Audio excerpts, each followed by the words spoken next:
The Ravens Flock presents The Black Files,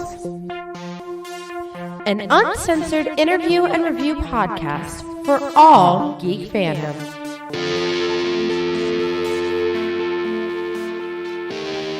Welcome, everybody, friends and pals, guys and gals, boys and girls around the world, whether you're a friend or you're a fiend, boy, girl, or in between. We're welcoming you here tonight. It is 10 p.m. It is Wednesday, April 13th. We're here. We're in a weird way, and you guys better get used to it. We're not actually, well, I'm not queer, I'm not gay, but I've got plenty of gay friends, and we hope that you're gay too, that you're gay for us, that you're happy to see us, that you are quite homosexually aroused by us, and that you are listening in to the uncensored, uncompromising, uncut, unedited interview and review podcast of the Ravens Flock. Welcome to this brand new episode of The Black Files. Here we freaking go. Holy cow. One more week, one more day, and we continue to survive despite society's desires to stop us, because nothing can stop us now. Don't stop me now. I don't remember the rest of the words. God damn it. Okay, good. Welcome, everybody, to the Black Files, the Ravens Flock Uncensored Interview and Review Podcast. I'm your host, Juan Arauz, one of the heads of the Ravens Flock, and host of this program. I already said that. I'm the tech guy. I'm the dude who makes shit happen. Jose and Angel like introducing me as Mr. Juan Arauz, and I thank you guys for that. And thank you guys for joining in tonight. Joining us tonight is the usual suspects. Here's Jose Casabona, host of Ravens Flock and host of Wrestle Rewind. Jose, say hello, damn you. Hello, damn you. but in all seriousness. Oh, well, hang on a minute. No one can hear that? Give me a second. No, I said I walked into that. Oh, yeah, you did walk into that. Yeah, good, as you should. Yes, folks, I'm happy to be here. It is April the 13th. Thankfully, it's Wednesday the 13th, not Friday the 13th. So, no bad luck will shine on us. Damn right. There's a host of Los Amigos Play, the living kid of the Ravens Flock, the most unfiltered motherfucker in our entire group, Angel Mendez. Here he is. Say hi. Hello, everyone. I am happy to once again stand by you to discuss what's going on.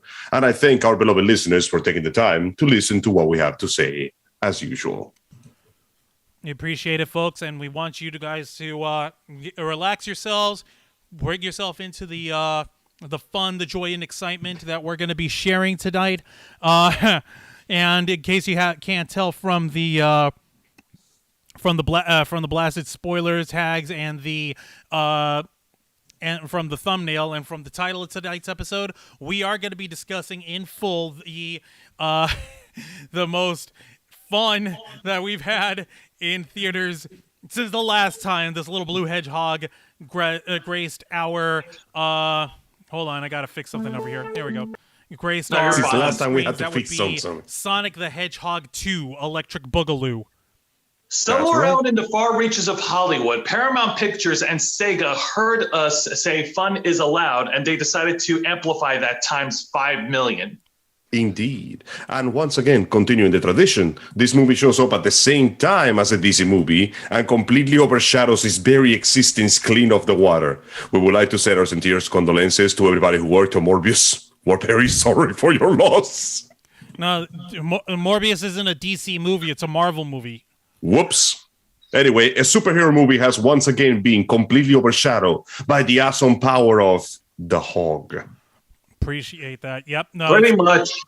Also, I want to go ahead and remind folks we are live every Wednesday night as we simulcast on YouTube and Twitch. Remember to hit the subscribe button and the notification bell located down here at the lower right-hand corner. We ask you to please consider supporting the Ravens Flock by subscribing to us on Twitch and YouTube as we simulcast for you. And we want to say, and join us on the live chat as we discuss this stuff. Hi, Nikki Bella. Hello. I hope you have not yet seen, or actually, no, if you have already seen, Sonic the Hedgehog 2, we invite you to stick around. If not, for your own sake, if you do not wish to be spoiled, step away now. We're going to be discussing the plot. We're going to be discussing plot points. We're going to be talking and gushing over this movie even more than we did Saturday night when we did the Ravens Flock. But I pretty much put it in big giant caps letters, spoiler warning, so it's hard for anybody to miss. Like this, spoiler warning. Spoilers. I'm over here goofing off with the who's it? Nikki Bella saying Samoa Joe just won a championship. Yes, he did. Congratulations to Samoa Joe. Joe is gonna kill you. So he's got himself locked in for that. We're happy to see that. I'm guessing it's a Ring of Honor championship because I know Dynamite isn't on tonight. Oh wait, yes it is. Yes, it is on tonight. The main event is Samoa Joe versus Minoru Suzuki for the Ring of Honor television title, and that's something that I will be covering tomorrow night on West Wrestle Rewind. Yep, there we go. Yay! Yes. Congratulations to Samoa Joe, one of the beefiest, baddest motherfuckers to ever grace the squared circle. That being said, before we begin, and I do apologize for starting with somber news, we here at the Ravens Flock in general would like to send our sincerest condolences to the family and friends of the iconic comedian actor Gilbert Gottfried, who passed away a few days ago due to, finally losing his long battle with muscular dystrophy at the age of 67. We here were big fans of his humor and his iconic high-pitched, screechy voice, and we're sincerely going to miss him. Fun fact, the last role he ever did was playing God in Amazing Friends. So that turned out to be a little more prophetic because he's going upstairs to meet the big guy now.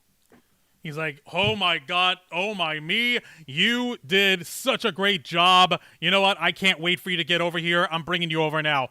Holy fuck, is this wrong? But holy hell, is it erotic?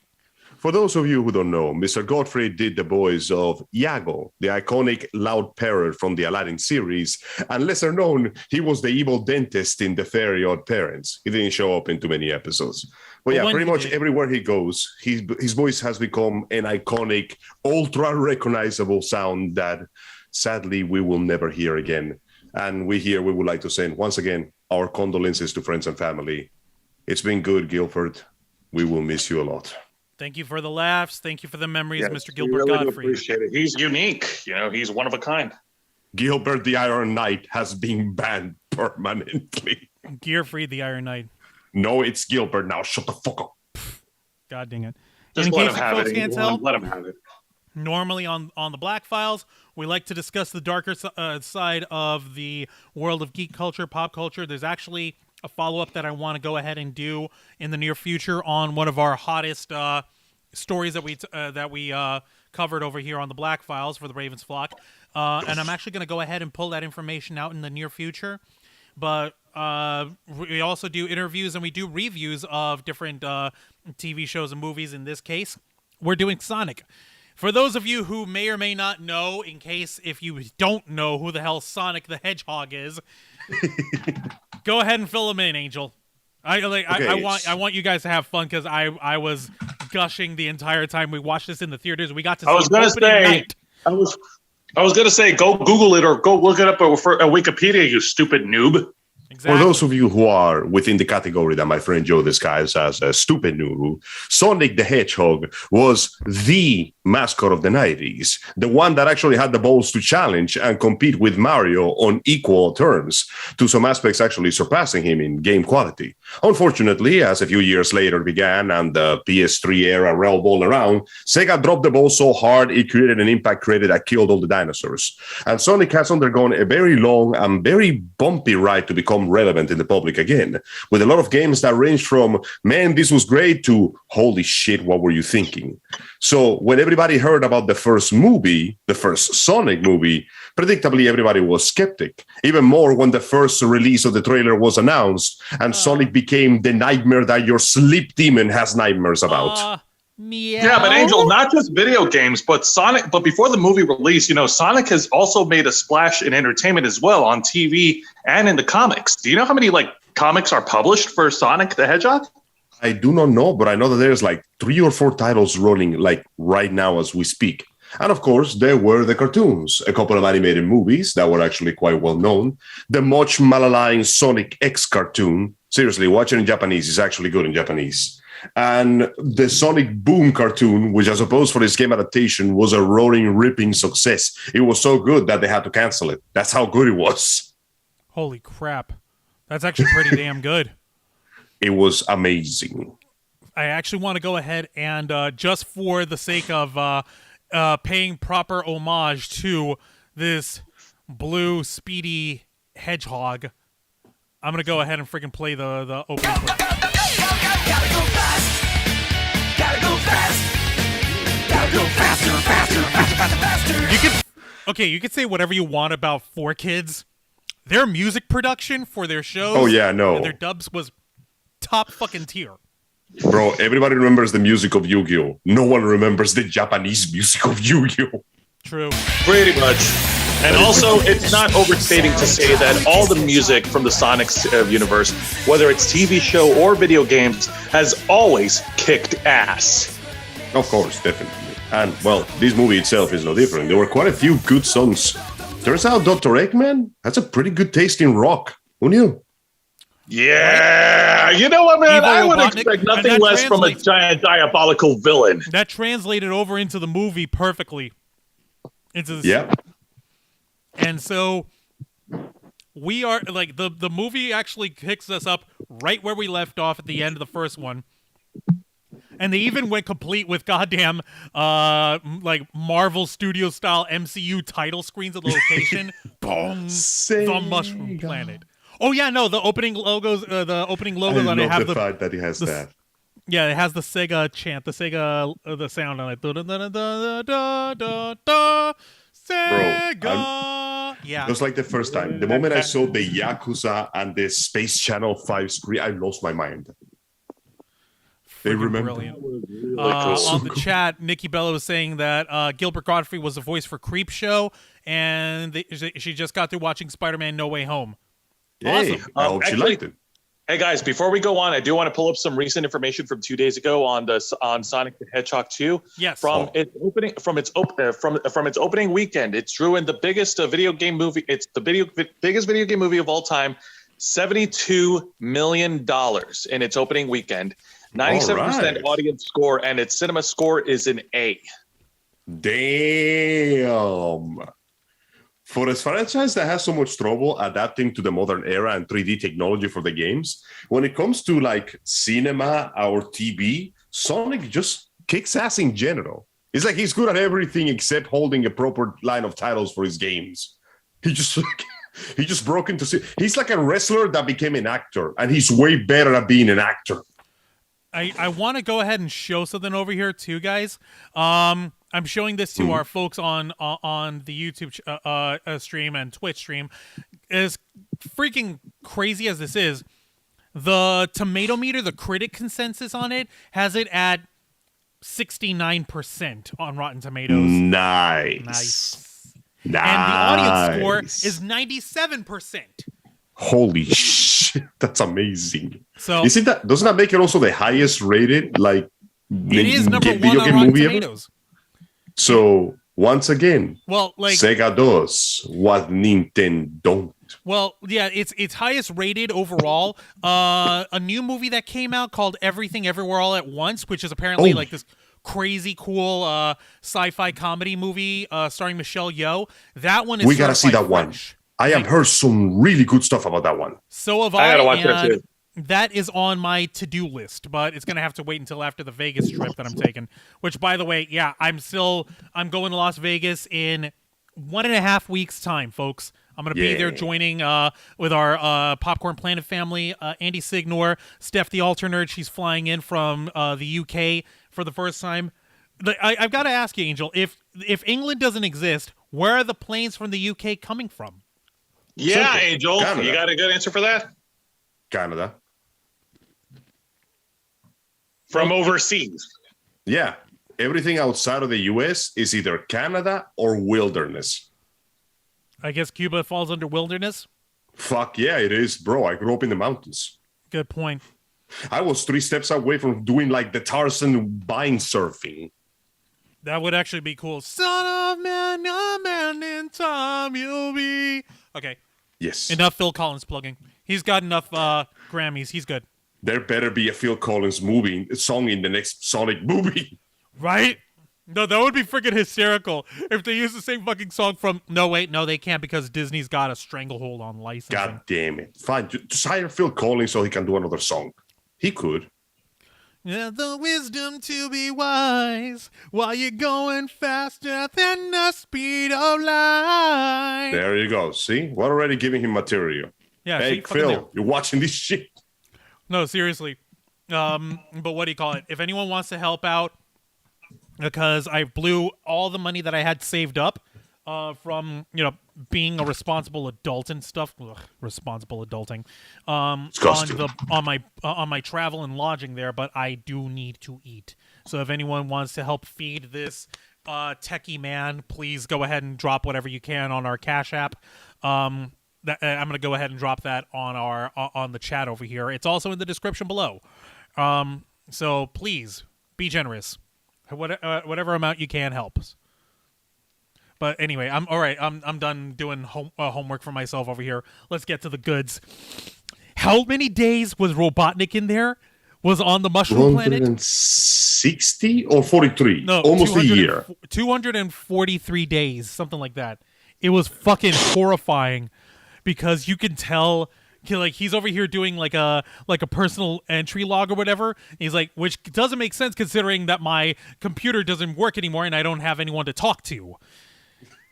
I love the fact that the movie begins with him making that weird contraption based on all the mushrooms so he can try to craft his mushroom coffee.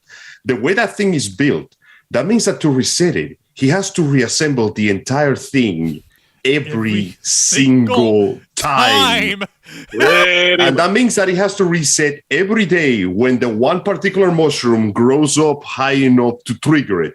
So he did that every single day, every single time. God, that was this man is so insane. wrecked. It's so fucked up because he's even got it set up where the last little mushroom or whatever, he went ahead and etched in Sonic's face on it in order to get it like smashed with a big ass fucking logo of Robotnik's face. You know, the big giant Cheshire Cat grin. Yes. He just leaned straight into that. He's gone full cuckoo for Cocoa Puffs.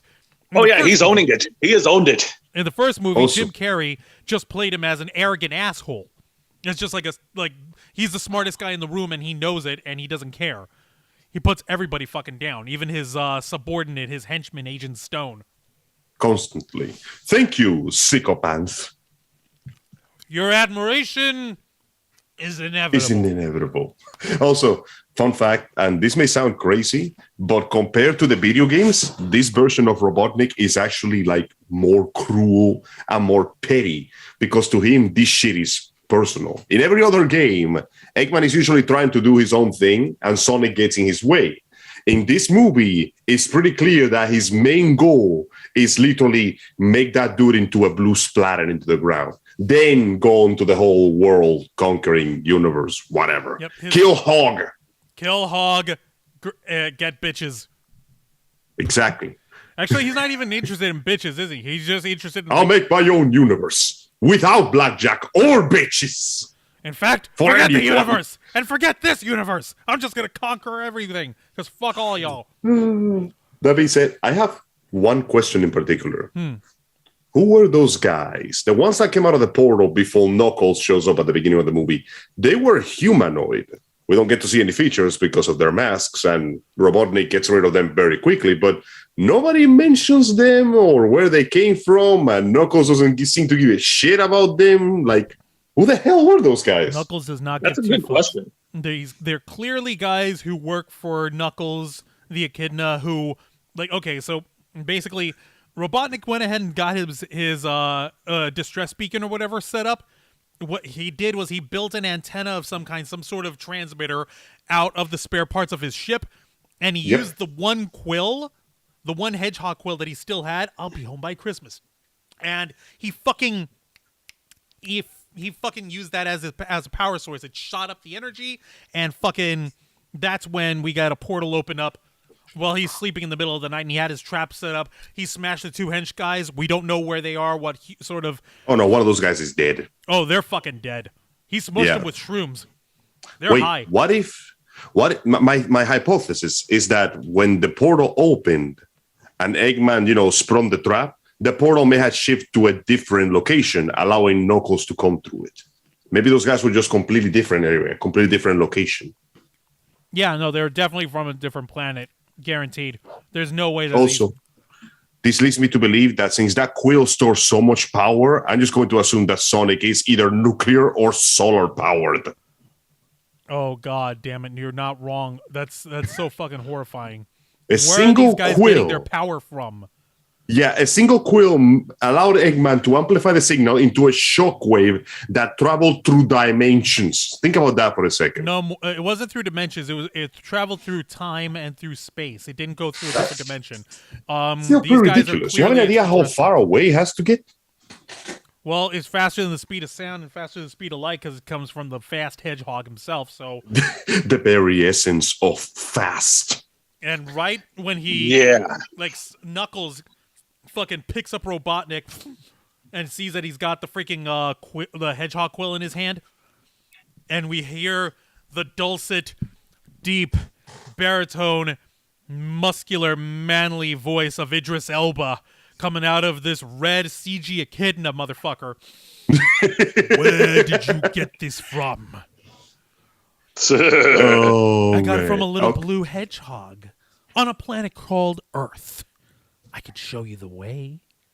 Show me the way. I have an apocalypse to cancel. Oh my god, he did say he could show him the way. Oh my god. Show me the way. Oh no. Yeah. Dude. And the thing is, and Knuckles didn't even have to ask for it. He didn't ask, do you know the way? No, he didn't. For you see, it's symbolic of character development within Knuckles. He's finding his way. That's going to be fun to go through. That is going to be fun. Oh my goodness. So cut yeah, to- the entire opening sequence was awesome. Smash cut to Seattle. I don't know what the fuck they're doing in Seattle. But apparently, Sonic is over here trying to do his Batman thing. Blue Justice. Trademark pending. Of course. And he goes in to try to stop a couple of bank robbers. He speeds up, and he stops a couple of bank robbers who are throwing bombs the same sort of form factor that Robotnik makes in the games. You know, they're little cylinder bombs. Yeah. So, like, fucking, what do you call it? They're throwing bombs at him from the car. He's chasing them out. He's beat them up. And the one guy who's like the guard of the fucking armored car full of money, he's tied up and shit. They're like, oh my god, what are we gonna do? The brakes are out, and they're gonna hit this one little fucking food cart of ice cream with that's got a little kid right there sitting. He's got a 2-scoop ice cream cone. Sonic's only solution that he can think of is he zips around the entirety of the fucking thing and unfastens every bolt, so the fucking car. Don't worry, everybody. This is only a drill. This is only a drill. Fuck. And he fucking disassembles the whole armored car right before it hits anyone. I gotta say, I like what they've done with the humans in this franchise so far. Normally, when humans are in this kind of movie, they're usually used to lampshade the ridiculousness of what's going on, and essentially react as the only sane men in an otherwise ridiculous situation. But I like the fact that, I like to say, thanks to the influence of Jim Carrey, every human in this world lacks that aspect, and I am incredibly happy that they do, because I would not be able to go to this film if every single human was just constantly pointing out how weird things are. There is a bizarre feeling of everybody is just rolling with it, with all the ridiculous, crazy shit that's happening. It adds a touch of, I can't explain the word though. It would be like cartoony whimsy, which ironically enough makes the humans more bearable because they feel like they're part of this world instead of acting like everything is strange and weird. Right. They react. I mean, like Transformers, the movies? Yes, thank you. Yes. They react more naturally to the events. So even though they have a reduced role in the movie, with Tails and Sonic and Knuckles taking the big part of the screen show, they don't feel unnecessary. They feel like they fit. I guess the best way I can put it is both the humans and the fantastic animals feel like they're occupying the same space, instead of movies that are of a different brand where the humans would constantly feel like they're trying to jump into the goddamn seats to tell you how weird shit is. They feel more aware. The humans feel more aware of Sonic and his presence and all that stuff. Exactly. It doesn't feel like they're looking at the script and going, what the fuck? As opposed to the first Transformers movie, where all we got from the humans is, to quote Shia LaBeouf, no. Bumblebee! Octopus! Yeah. We have to send our sincerest thanks to Chris Marston, a.k.a. Tom Wachowski, a.k.a. the Donut Lord, for being literally James Marston, a.k.a. the best human that the franchise has produced that is not called Dr. Eggman. Like, seriously, these two nailed it. Tom Wachowski. Wachowski. Cyclops. Yeah. It's just Cyclops. Yeah, Cyclops from the listen, man. X-Men movies. You. I know they call me the leader, but they hired Hugh Jackman. I can't fight for the spotlight with Hugh Jackman. Like, I can't. I mean, he's not wrong. He can't compete with that kind of charisma. But he doesn't impossible. try to. That's why they let them kill him off in the third movie. Like, they turned me into Cyclops, bro. One of the most divisive characters of the X-Men series. I was never going to be the main character here. So, ironically enough, he became a Donut Lord, and his power and influence are felt. Seriously, I'm very happy with what they did with the humans in this movie. They treated them right, while at the same time they didn't overwhelm the spotlight. It felt, what's the word? Proper, fitting. They gel. They gel together. Perfectly balanced. That's what I'm looking for. Right? Yeah. No, it's sweet and it's nice because they don't, like you said, they don't overbear on the freaking the silliness of it. They are part of the silliness. They're part of the campiness of the madness. Nikki Bella saying Jim Carrey said he would do the third movie, or another Pet Detective. I don't know. That could work. I mean, Jim Carrey, they claim that he could retire after this, but I wouldn't mind if he did Eggman one last time. Though the way this movie ended, if he chose not to, I would understand. But at the same time, damn it, he's become kind of iconic to the role now. He portrayed it so well. It's crazy. No, he's the only one who could really do it. So whoever, I want to see who the casting director of this fucking movie is. Give me a minute. Yeah, you go right ahead. But yeah, no, like I said, comparing to the experience from the first Transformers movies with how the humans interacted with the Transformers, feels completely different from Sonic the Hedgehog. In a sense, yeah. But at the same time, yeah. Honestly, oh man. Okay, kind of like how Mike Pollock has become the iconic voice for Eggman, Jim Carrey has become the iconic actor for Eggman. He was perfect for it. It's pretty inseparable. It's pretty fucking inseparable. He's going to be tied as Dr. Robotnik just the same way as he is as the Mask and Ace Ventura and the Dumb and Dumber guys and Bruce Almighty. He's the actor that marches to the beat of his own drum, and the drum is very goddamn loud. In a good way, though. He's rocking. Yes, it is. The drum is exploding. While yelling, Shikaka. Also, speaking of proper portrayal, once again, props to the writers and director of the movie for returning Knuckles to what his original characterization has been. Through the many series and shows, Knuckles has, unfortunately, suffered a severe decrease in intelligence, culminating in Sonic Boom, where he's quite frankly suicidally stupid. But it works there because he's obviously meant to go for comedy. But for this series, this movie, which is both adventure and comedy, they run him back to what he used to be. He's not stupid. He's just naive because he spent his entire life living alone, fighting for a single purpose. So he's easy to fool, and he doesn't catch things until it's too late. But he's not dumb. He's new. He's just a boy. He's pretty much, and we're sheltered. And we'll touch on that a little bit more, but like getting back into the fight scene, into the crime scene where Sonic, I guess you wouldn't call it a film. It caused untold millions of dollars in collateral damage. The perfect superhero of our time. He was watching too many Marvel movies. Yeah, pretty much. And then he runs back quietly to his home where nobody else will be able to spot him in Green Hills. Yeah. And then he goes right back in his bed, and like it's just really cool to try and see him sneak back in after a night of crime fighting, only to get woken up by Donut Lord's girlfriend or fiance or wife Dog. or Donut wife. dog. Yep. What'd you say?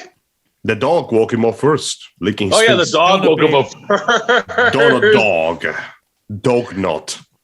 I'm pretty sure the dog has a name, but yeah. He's woken up by Donut Babe. And Woken up by Donut Dog and Donut Babe, encouraging Sonic to go fishing with Donut Lord. Maddie. And That's her name. her name is Maddie, a.k.a. Pretzel Lady, a.k.a. the woman with no bones. Yeah, sure. Nah. So, and yeah, hey, how about that? A little bonding. Sonic and Donut Lord out there fishing. I mean, what else is there to do? Apparently, the idea fall that- asleep while fishing. Yeah, That's what Sonic did. I like how the idea is already building up on what already happened in the previous movie, that slowly Tom is becoming Sonic's dad. And obviously they're not going to tell you that until the end of the film, but you can already tell how they are laying the foundations, because this man has been taking care of this hedgehog for the entire time. He's been the closest thing to a friend and a family he's had. And wait a second, guys, I have a question. Yeah. Does that mean that at the end, Tom adopted the other two kids too? I guess. Sure. Yeah, because, I mean, they're living with him. They're basically, shit. Right. Donut Lord has evolved to Donut Dad. And it's even funnier because, what's his face? Sonic is over here trying to get him like, dude, don't harangue me. I thought you were my friend. Quit trying to be my dad. And Tom is like, well, no, too bad. I'm going to dad even harder now. Now watch as I masterfully, or should I say Marsdenfully, impart some fatherly wisdom to you with a slightly cliched yet terribly appropriate Aesop that's handed down from my family. Being a hero isn't about looking out for yourself. It's about looking out for others. See, I'm just going to assume that Tom's dad actually was Cyclops from the X-Men. Because that sounds like something Cyclops would say. I mean, I could be wrong. Well, but... at least it's not a rehash or a rehash, or rather a rewrite of "With great power comes great responsibility." It's like an offshoot of it. Like the movie itself doesn't really try to do any big plot twists with the plot. It just executes what is already have there pretty well. It is a basic message of responsibility and power, even if it's not the same thing. Then again, maybe Tom watched Spider-Man and he's like, if I say that line, I'm gonna fucking die. I'm not doing that. I'm gonna say the line, but in a different way. So I saw what happened to Uncle Ben. I ain't doing that shit. So they basically decide, like, okay, let's go ahead and we're wrapping up. Fast forward to however much time later. Tom and Maddie they have their bags packed, and apparently Sonic is letting them use his teleporter rings to go to Hawaii on a vacation for Maddie's sister's wedding. If you remember in the first movie, Maddie's sister, Rachel, she did not like anyone. She was like, she fucking hated Tom to begin with, and then she just fucking hated them even more now. It doesn't help that after the end of the movie, they tied her to a chair and stole and wrecked her car. Honestly, the fact that they somehow managed to reconcile enough for her to invite them both to her wedding, that is the biggest stretch of disbelief in this entire franchise. Like, I don't want to have anything to fucking do with you. You really think I'm going to let you go to my wedding? Honestly, the fact that as angry as she was, the only thing he told Tom is not to screw it up is genuinely amazing. Right? Like, I'm over here imagining, like, she's going to fucking tear him to shreds the moment she sees him. No. dead. She just drops the usual "don't fuck this up or I'll kill you" threat, which, considering how much she would have been, then again, maybe the government compensated her for her wrecked car. So shush maybe they money gave goes her a an long Olive way. Garden gift card. Yeah. Fun little fact: the dude that she's gonna marry, just like Mr. Marsden, he is also a model. So when he says that he looks better than the pictures, they were digging at the fact that he is a model in real life. Yeah, Shamar Moore is the actor. He plays Randall. And oh god, he is a fucking fashion model. Jesus Christ, this guy was on The Young and the Restless. He was on Criminal Minds. Oh my god. This fucking guy. Damn, this guy's got some cred. Awesome. I love the fact that James Marsden may not be as perfectly cut at the dude, but he's still pretty well built. So the scenes when they try to make Marsden look weaker or wimpier compared to him fail miserably, because you see them both flex their arms and they both have massive biceps. Exactly. And they had to put James in a shirt so you wouldn't see his abs too. This guy's Randall is oh, come on, it's all right. We're just playing volleyball. There's no big deal. And Wachowski's yeah, it's okay. He's flailing and flapping and fucking. Meanwhile, his biceps are fucking pulsating. Thump, thump, thump, thump. This man is trying to look weak, but when he looks at you, he ripples.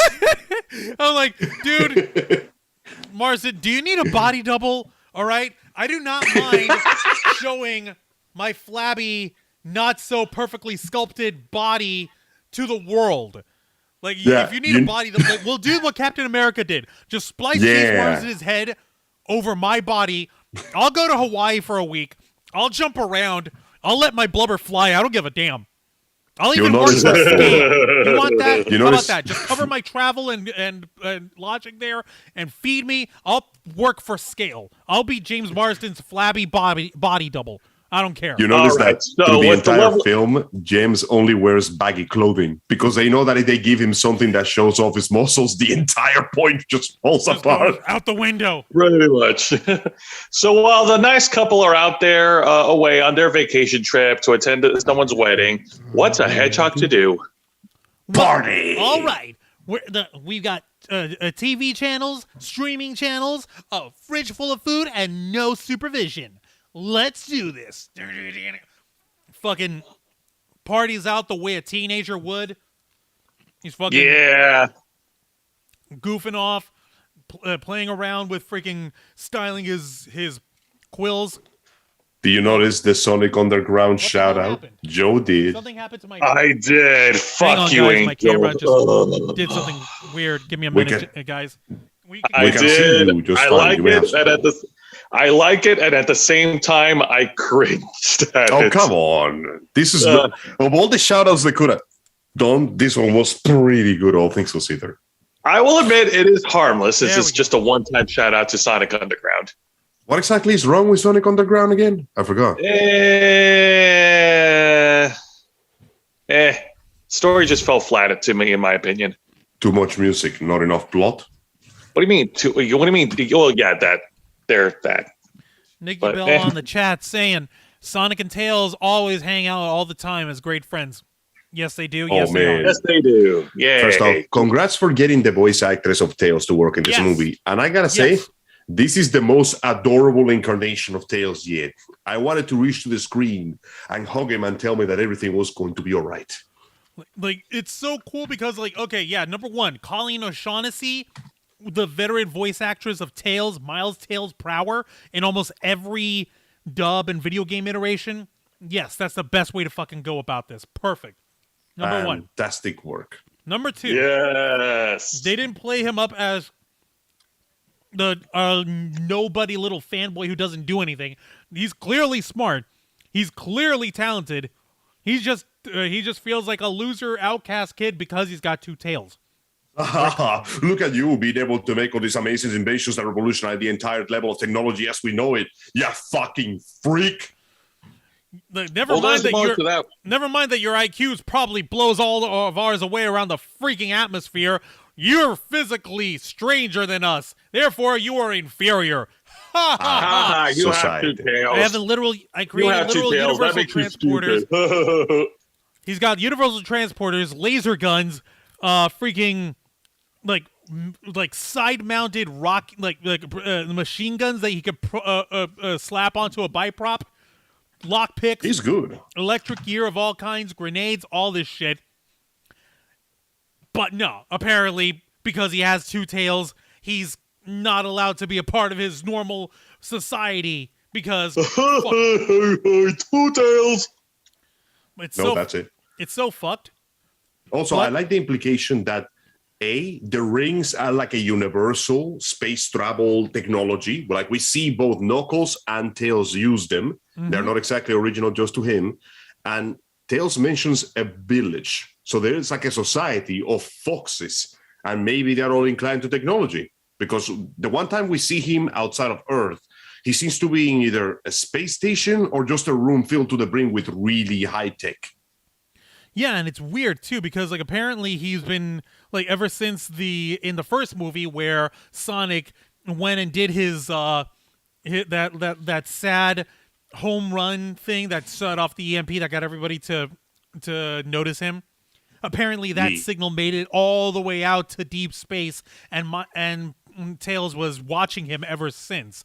It's like Watching.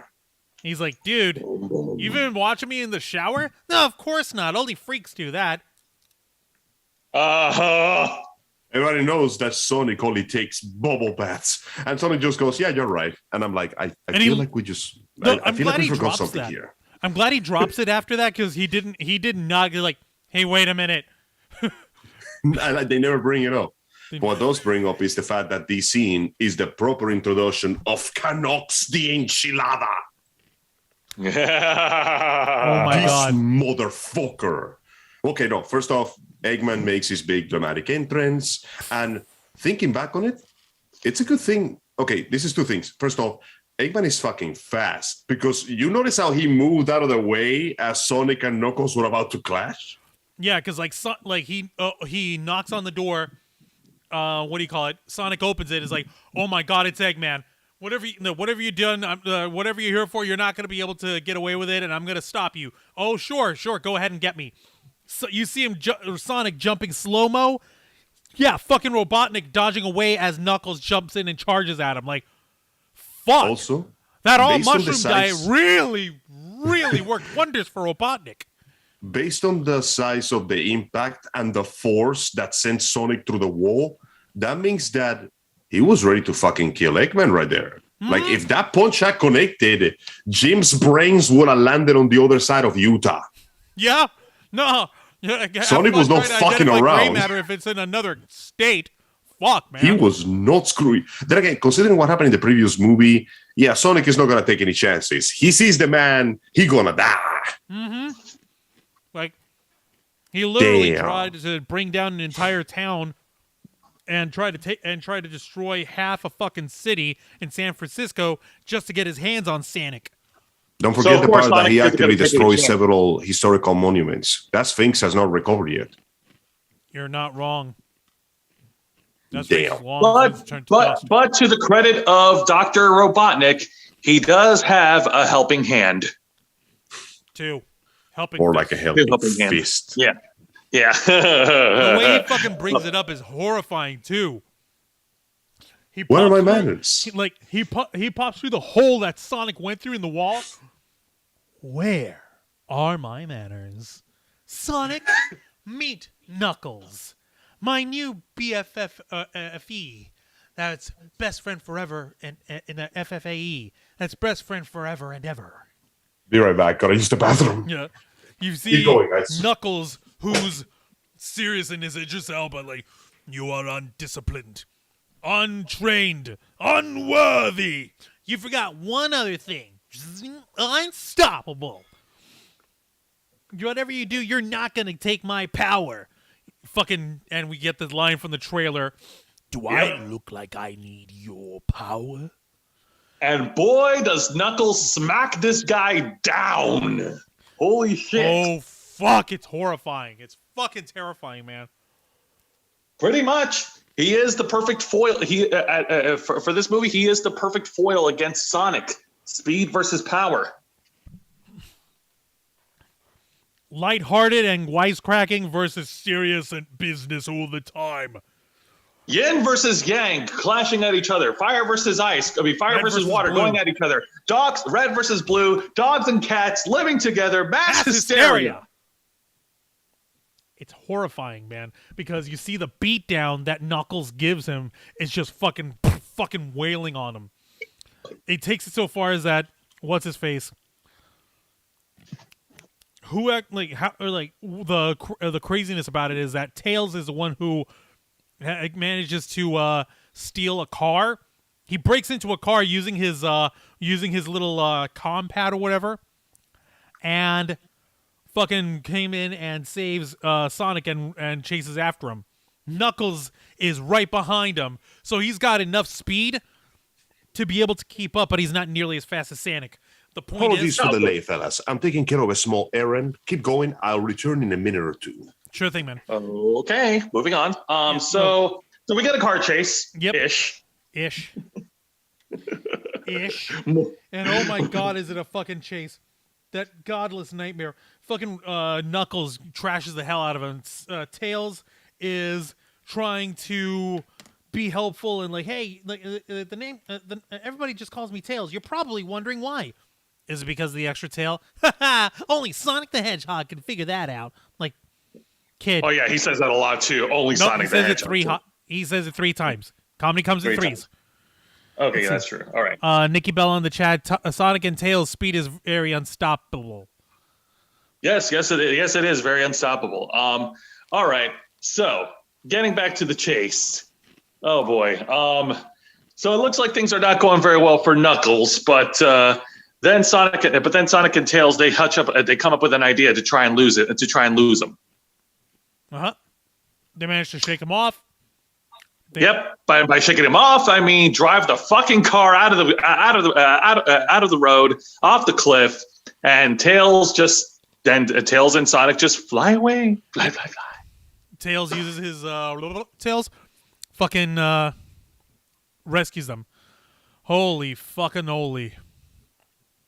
You know what I like throughout this whole chase scene?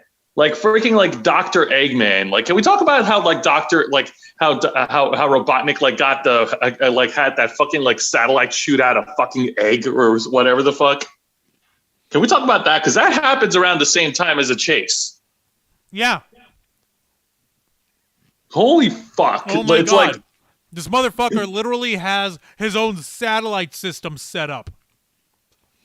Yeah, that's not far fetched. I mean, fuck. We've seen Yu-Gi-Oh! Dark Side of Dimensions. Kaiba Corp has their own fucking space station. Yeah, but that's Seto Kaiba. Seto Kaiba owns everything in the world.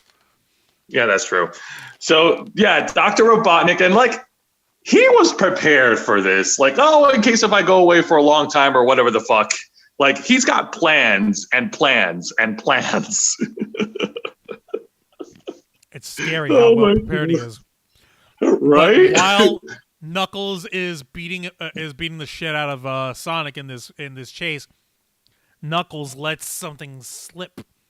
He lets slip that Sonic is unworthy of being the guardian of ultimate power. Like what? And Robotnik's ears just perk up like, ooh, what's this ultimate power you speak of? Yep, and curious to want to know more about this ultimate power after he gets himself properly finessed in his own giant egg. He goes out to rescue Knuckles, who's still hanging out from the cliff. Fuck. And so he decides to play with Knuckles' shall we say his trust. Pretty much. Like, come on, man. These are two polar opposites in terms of mentality. Like you said earlier, Knuckles plays the more naive type because he's never actually been around, enough, like with people enough to fully understand, like, the fundamentals of socializing and, friendship and trust and all that stuff. Meanwhile, Dr. Robotnik was the smartest fucking being on the planet Earth. He knows, it's not even a game of Rubik's Cube to him. Like, it's basically just a simple game of, like, fucking Connect 4 when it comes to forming a temporary alliance. Not even. something like this is like tic-tac-toe to freaking Robotnik. He doesn't give a shit. He'll stab Yeah, people that's in the true. back. He don't give a damn because he figures if what's his face if he can manipulate Knuckles into leading him to the Master Emerald, which is this source of ultimate power, then he can help him avenge himself. Then Robotnik can help Knuckles avenge himself against Sonic, because Knuckles too has a sad and tragic backstory. Oh no, Well, we're getting sympathy for the devil. But before we get sympathy for the devil, I believe like between Sonic and Tails, like Tails also like on the subject of ultimate power, Tails also drops a little bit of exposition onto Sonic, right? Yes. As they make their runaway, they finally made it to a hideout with one of Donut Lord's friends over in Green Hills. I forgot his name. Everyone, you know I'm talking. Yeah, it's okay. But Tails drops a whole fucking like exposition dump right on Sonic about why Knuckles is the guy's name. Wade. Wade, thank you. But yeah, and this is the part where we finally get the video game plot of the movie. Long ago in a distant land, I, Aku, the shape-shifting echidna of darkness, unleashed an unspeakable loading screen. But a foolish hedgehog warrior stepped forth to oppose me. Before the final blow was struck, I fused the 7 emeralds into a Dragon Ball and wished for the existence of GT to ruin Dragon Ball forever. But Super Saiyan 4 turned out to be extremely popular, so yeah, I kind of fucked up. Sorry, guys. No, it's okay. Dude, I was going to say that would be a different story if the guy who made Dexter's Laboratory and Samurai Jack was the creator of Sonic the Hedgehog. But I would pay all the money I don't have to see Gendy Tartakovsky do a Sonic show. But that being said, Angel, now that you're back, why don't you fill in those who are listening in on the Black Files, the exposition dump that Tails drops on Sonic after they get away from Knuckles in the first encounter.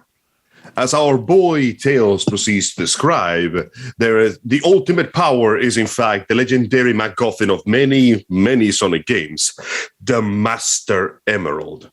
As he explains a bit later on the line of the movie, that one long ago, the tribe of the Echidnas fused the original 7 Chaos Emeralds into the Master Emerald, which had so much power that a single warrior could sunder an entire army with but a thought. This is, I'm honestly not sure how this... Okay, I think it's completely different from what the Master Emerald can do in the original games. But as far as it goes, giving you reality warping powers it's a pretty accurate, well down to what it can do. Yeah. This resulted in the Owl tribe invading the Echidnas and stealing the big shiny rock. Because they believe, two things. Number one, birds like shiny rocks. Yes. Remember that. It is important. And number two, Yes. far more important, they believe that no one tribe, no matter how well-intended or whatever, should have that kind of power. And there's no telling what they'd possibly do with the Master Emerald. So in order to spare everyone else from it, the Owl tribe goes ahead and kills all the Echidnas. We're gonna steal that shit. And on that fateful day when Sonic lost his mother figure, Longclaw, and he lost her to an attack from the Echidnas, that was apparently the same day that Knuckles lost his father, who was the leader of the Echidna tribe. And you see the little flashback on Knuckles' end, too, because you see him, this tiny little Echidna boy in full tribal armor with a spear and a face mask and everything is so cute. Like, no, poor little boy. This brings forth an interesting detail. The last time we saw the Feather Lady, the owl that raised Sonic, Longclaw, she had an arrow on her shoulder and sent him away. This was in the same day that Knuckles lost everything, which implies that Longclaw by herself killed the entire Echidna tribe. Ouch. Yeah, think about that. That was the last time he saw them, and there were at least 24 warriors going after her. The implication is that she took all of them down with her, which, I mean, holy shit, Longclaw, damn. Yeah, so it's safe to say that both Sonic and Knuckles are basically victims of the mistakes from their predecessors. Alas, standing here, they realize they were just like each other, trying to make history, cleaning up after their parents' mess. Yeah, but yeah, no, we got stuck into the Knuckles politic of the global hegemony of the Echidna Empire, and how their ambitions were crushed by the Owl Kingdom.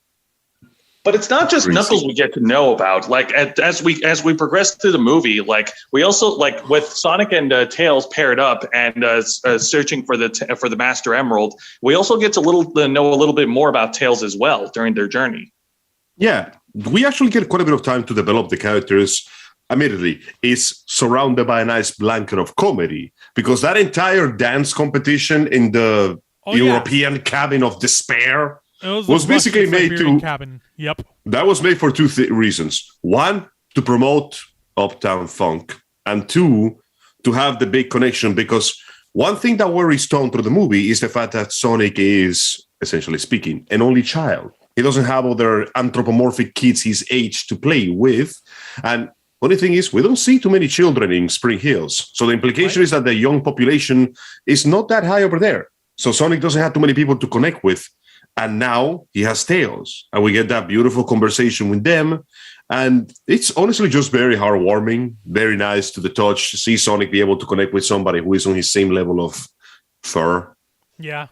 And he's like, it's really sweet because like we're sort of skipping around, but it makes sense. Like it's sweet because like we see Sonic finally like bonding with someone else, and he's like looking out for someone because like, okay, this kid, he's a little younger than me, but he's a fan of mine, and at the same time, like he came out here to warn me, but I can't do this on my own. I'm gonna need his help, so I'm responsible for him. Oh shit, I'm responsible. Oh shit, I'm a big brother. Oh shit, is this what Tom was talking about? Is this what Jordan was talking about? Huh. I'm going to have to develop my character a little further so I can understand this. But first, dance off! Yeah, the dance off was fun. Their fucking quest is like, it's crazy because they had this little map that from the first movie was like the map of all the worlds that Sonic should go to in order to be safe, and that's where he got this message from Longclaw. One of them, like, it was hidden inside the map, and that's how she gave the exposition story of the Master Emerald. And like, okay, the first place that you need to go, you need to find the compass first. It's over here on Earth. It's over in Siberia, which is so they fucking teleportal ring there, and they fucking, what do you call it? They hide out in a wood log cabin, and everyone in there is very hostile because it's Russian. It's Siberia, very much cold. Yes. Like, and you know for a fact that they had to change it to Siberia specifically, probably because a certain Russian, the dictatorial asshole, is making an ass out of himself and his entire nation without anyone fucking pointing any fingers at him. Putin. Yeah, because Putin. Putin, more like it. Putin. Es una puta. Anyway. All right. So everyone's like freaking out and everything. Oh, and shit. They realize, oh shit, these are monsters. We need to kill them. No, I'm saying oh shit for a completely different reason. What's up? Star Wars Vision is reportedly getting a second season released later this year. Oh, yeah. We're going to bring that up Saturday night, but I guess we could bring it up now. Star Wars Visions. The Star Wars Animatrix is getting a second season, a second series of stuff, and it's going to be beautiful. We finally have Kinemo. Yeah. We'll talk more about that Saturday night on our main show of the Ravens Flock, but right now, let's get right back onto Sonic the Hedgehog 2. Right. So first off, be very careful with your translator. Siberians do not take kindly to mistaken efforts of farting or teasing a lady's looks. And if you somehow fuck up, you better hope your feet are nimble, because you're going to have to dance your ass off, bro. Yeah, no, it looked like they were going to be murdered or whatever by this big, tough Russian dude. But no, he's just a master dancer. And they haven't played this old Polska Russian dancing thing. That's when Sonic's like, fuck this. We're going to do this our way. We're going to fucking But before they do that, I'm just like, what the fuck, Sonic? You have a phone on you. Can't you use Google Translate? Forget the phone. Sonic is fast enough that he could have kicked everyone's asses in that room. That scene was specifically made just for that. Like, go ahead and tell me there was anything stopping Sonic from literally spin dashing his way out of that entire building. I mean, he could have, he would have, but you know, it's cool. We get a dance off. We get a dance off. We got a fucking dance off, and he fucking danced and beat them to Uptown Funk. And Tails uses his gadgets to spawn off hollow projections of themselves, like duplicates. And one thing that I noticed, there's one little detail. I don't know if you notice it, Angel, because I know that you've got an eye and an ear for this specifically. When you see the holograms of Sonic and Tails multiply out and they flicker for a moment, the sound they make when they're flickering is the exact same sound from in the video game when Sonic takes damage and he blinks. Shit. I didn't notice that. I was too focused on the fact that Sonic did his iconic, leg spread, fingers pointing pose from the original cover of the games. Yeah. That visual gag got me, and I kind of forgot everything else because that was dope. And that's when that was really dope. And that's when everyone in the fucking evil cabin of angry Russian people were just fucking like, okay, yeah, awesome, this is cool. They're not evil. They're just misunderstood. I know that the Russian guy got served so hard he passed out. I saw his health bar drop. His psych meter went all the way out, stressed out to 100%. Drop. God damn it. That was really fun. And then, of course, during the nighttime scene, as they lay down, as they go to bed, that's when we got the character story of Tails. Which is so sweet. Meanwhile, back at the evil. But I like the fact that it was short. Meanwhile, back at the evil, Robotnik had summoned his fucking satellite, which has an entire new swarm of his robot drones and a little, like, freaking Airbnb pod for himself, complete with new clothing, fucking, like, a mustache, fucking comb. Seriously, Dr. Robotnik's egg sack is working overtime. Never say that again. Too late. Disgusting. But also, shut up. That's nasty. And it even came with like a little water spigot so he can rinse his mouth. And that's when he fucking shows up back at the Green Hills is a Mean Bean Coffee Company, which is run by his henchman Agent Stone, who apparently was using it as a cover, as like a secret base, in order to await for Robotnik's. And Stone is such a bitch.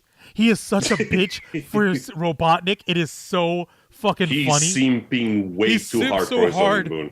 If Robotnik had an OnlyFans, that man would be an admin. Are you fucking kidding me? He's not even. Like, fucking, what do you call it? Apparently, he's so good with his, like, latte art that you see him expertly stenciling in the face of Robotnik from in the first movie where he had hair, just the regular-ish evil stash. Yeah. And then some schmuck comes in and grabs his latte. Like, hey, cut it out. This is my latte. I mean, imagine if you were trying to order coffee at this shop that you heard is pretty good, and the dude wastes like 10 minutes of your time stenciling the face of the guy that threatened to blow up your town half a year ago. Right? Fuck. Be like, bro, what the fuck? In retrospect, how come nobody in the small town of Green Hills was confused about, somebody just showed up and opened a coffee shop, like right here? I'm pretty sure I saw him hanging out with that Eggman guy, but whatever. No, they never saw him.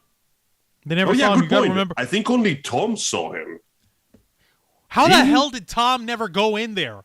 Doesn't he work as one of the sheriffs in that town? Tom never saw him. No. The only people that saw Agent Stone was the military at the beginning.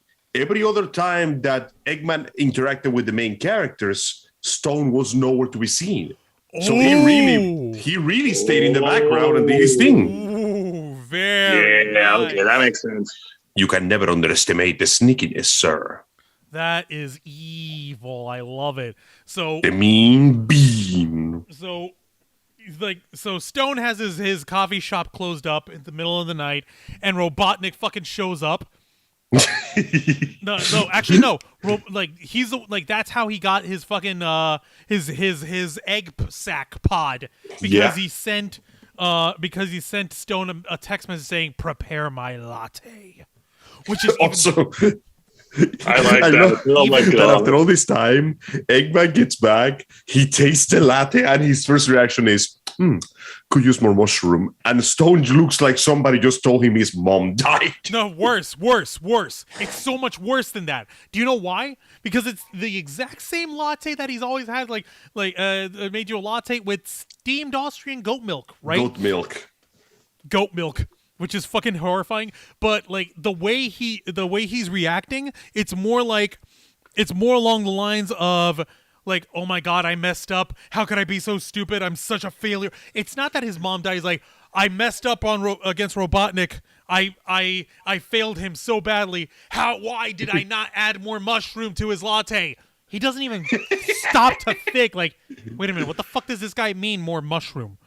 He's been in that stupid planet for so long. He literally, I mean, to be fair, he's been there for almost a whole year, finding new delicate ways to eat mushroom. How many, actually, since that entire planet is nothing but mushroom, how many of those do you think are hallucinogenics? All of them. All of them. Yeah. Yeah, okay. Yeah. How else can you explain Robotnik going even crazier than you would expect? Isolation. Don't forget, Robotnik hates people, but he wants to have them around so they acknowledge his genius. He's an attention whore. He demands to be the center of the spotlight. But being alone in a planet with absolutely no one but himself for company? Yeah, forget the mushrooms. He would have snapped anyway. Fucking forget it, man. He would have, all he would need, oh god, I just realized it.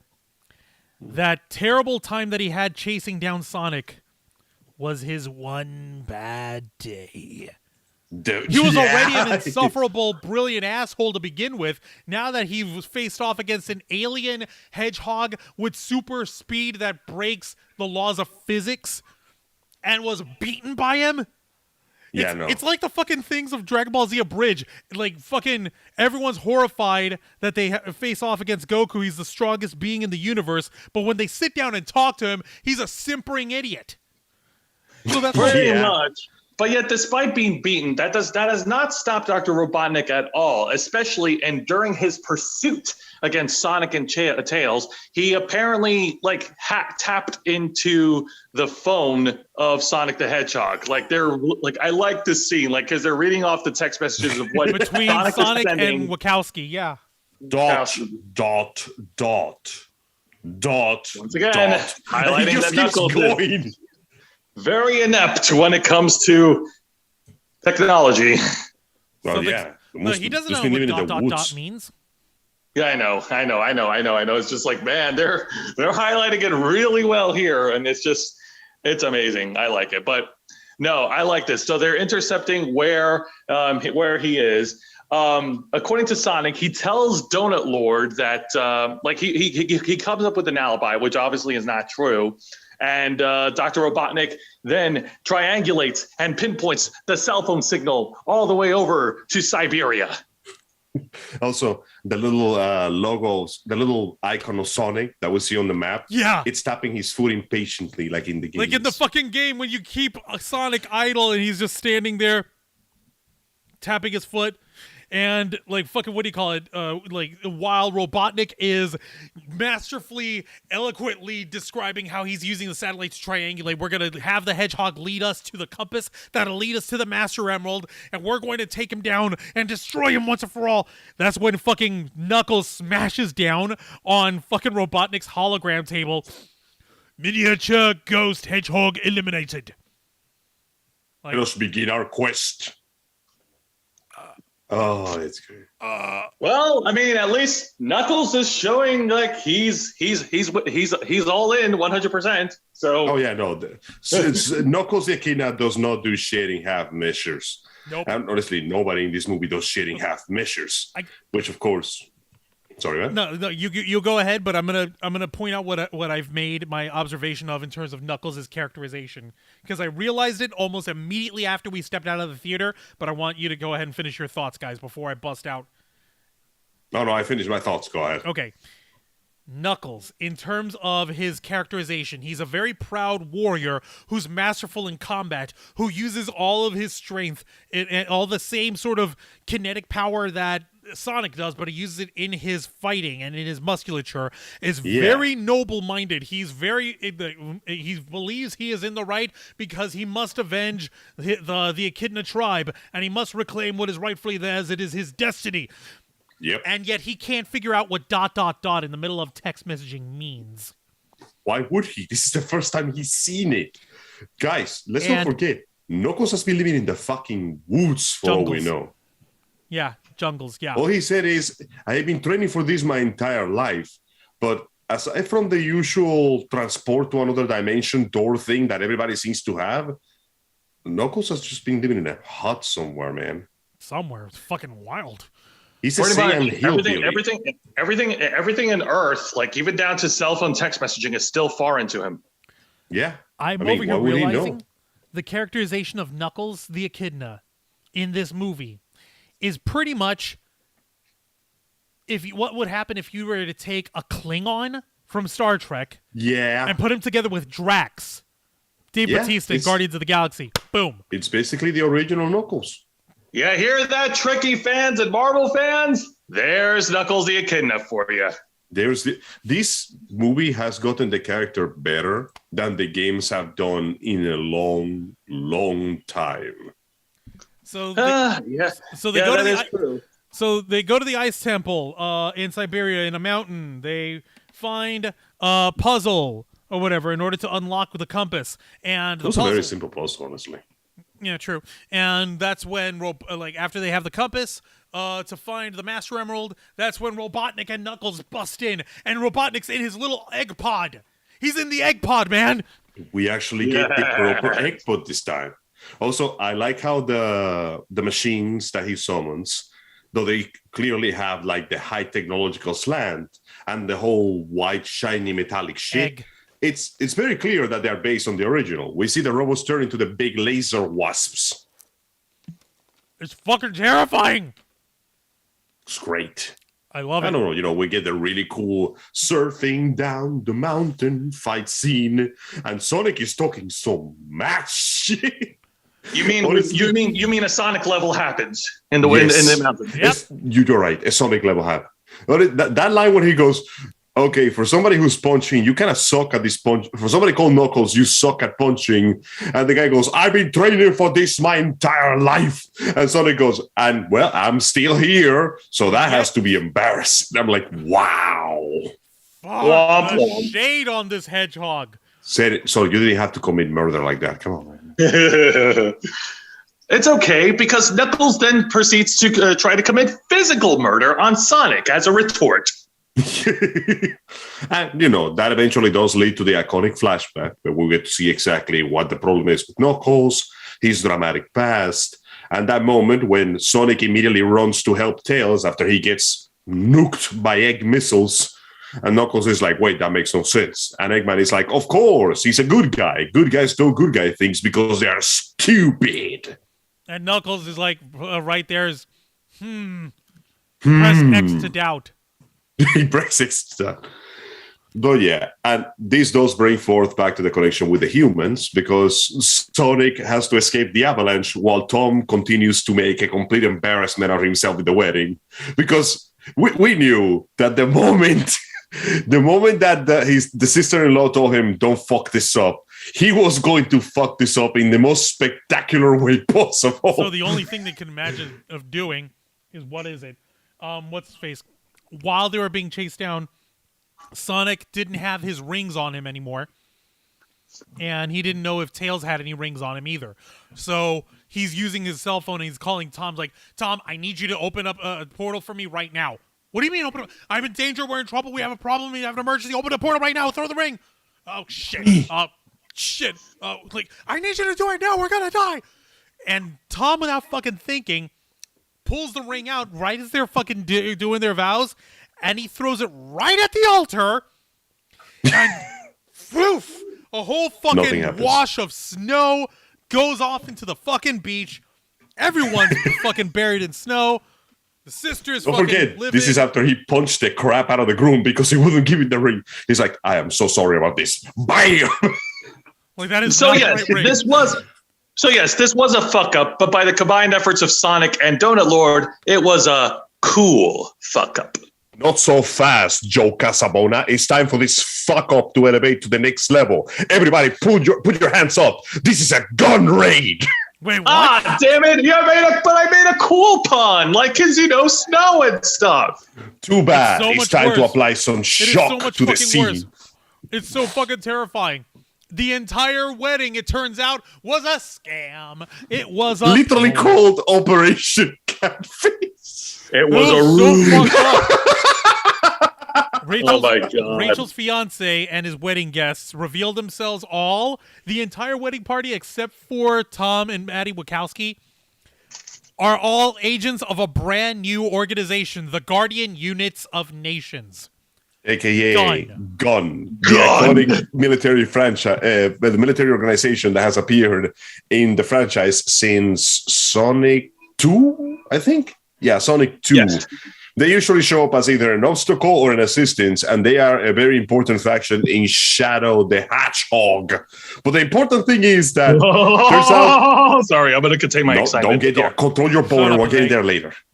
So the important thing is that the military commander that we saw, the guy that had the Olive Garden God damn jokes, it, man. is in fact the head of the Operation Gun. It's just What the fuck? bro. It's Gun. I was genuinely surprised when I saw it. That plot twist caught me by surprise. I was not expecting that. It was so fucking stupid too, because like, oh my god, wait, you're the Olive Garden the gift card guy. What the hell are you doing? We've been tracking you guys this entire time. You really think that that we're going to let you just keep an alien with unimaginable power without away from the government? I don't think so. We're going to take him over and we're going to research on him. Also, take that two-tailed kid. Yeah, because government. Because why wouldn't they? Because government. And Exactly. That being they said, reveal- props to the commander. When they tell him that Eggman is back, he doesn't immediately dismiss him.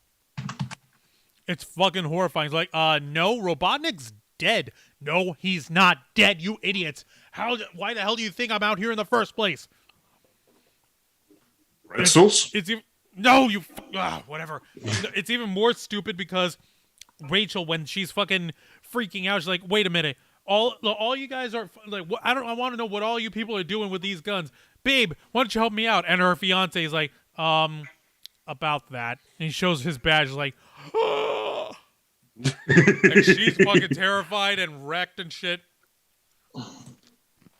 It's so fucking sweet because man. their wedding procession was so nice. It was so sweet. They had the little girl come out with the rings, for the wedding rings, and they even hired somebody on a red biplane. Yeah. Important, flying overhead, saying like Rachel and what's his fucking face, whatever. the guy- Randall. Yeah, Rachel and supermodel guy forever. I love that moment when she's freaking out and going, Randall. is everybody here an agent? Are you an agent? She points at the priest, and the priest sheepishly opens the Bible to show a gun. And then he crosses himself like, I am so sorry. It's so stupid. But at the same time, it's also kind of sad because how the hell this lady got suckered in so badly? I Well, have no idea. I mean, if you got to do that good looking, going after, like, paying attention to you, it's, I mean, No. Also, we come on, he's an understand. Sorry, go ahead. Also, he's an experienced secret agent. Come on, guys. How many times has he done this? He's most likely well versed in the art of seduction. There's also the fact that she has a child, but there's no father present, implying that she had a divorce that ended in a very bad result, which might explain why she had a beef against Tom, because she's jealous that she's seeing her sister and Tom have a beautiful life Happily together. married. Exactly.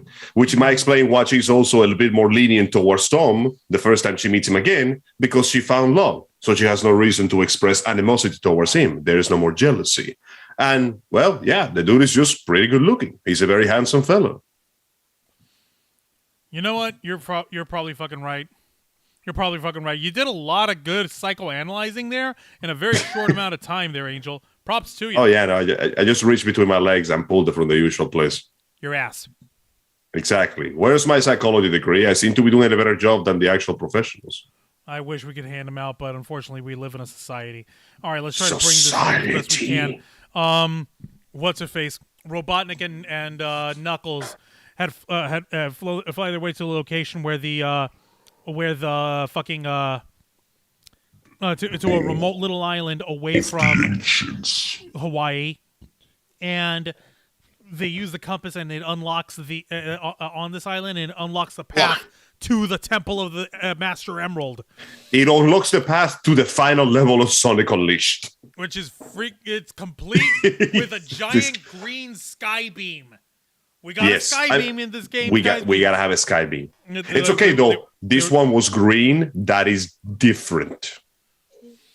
Yeah, pretty much. This is such a video game level. I'm surprised they didn't go fucking third person view on this. You mean first person view? First person view, third person view. You know what I mean? No, I don't. Because I'm just messing with you right now. Christ, man. Point is, yeah, no, they could have made it into a full-on video game level, but we're living with it over here. In any case, what am I gonna say? What was we gonna say? You see Knuckles and Robotnik going through the level, and they're punching through shit, and Robotnik. They're literally going to a Sonic level. Yep, we've got okay.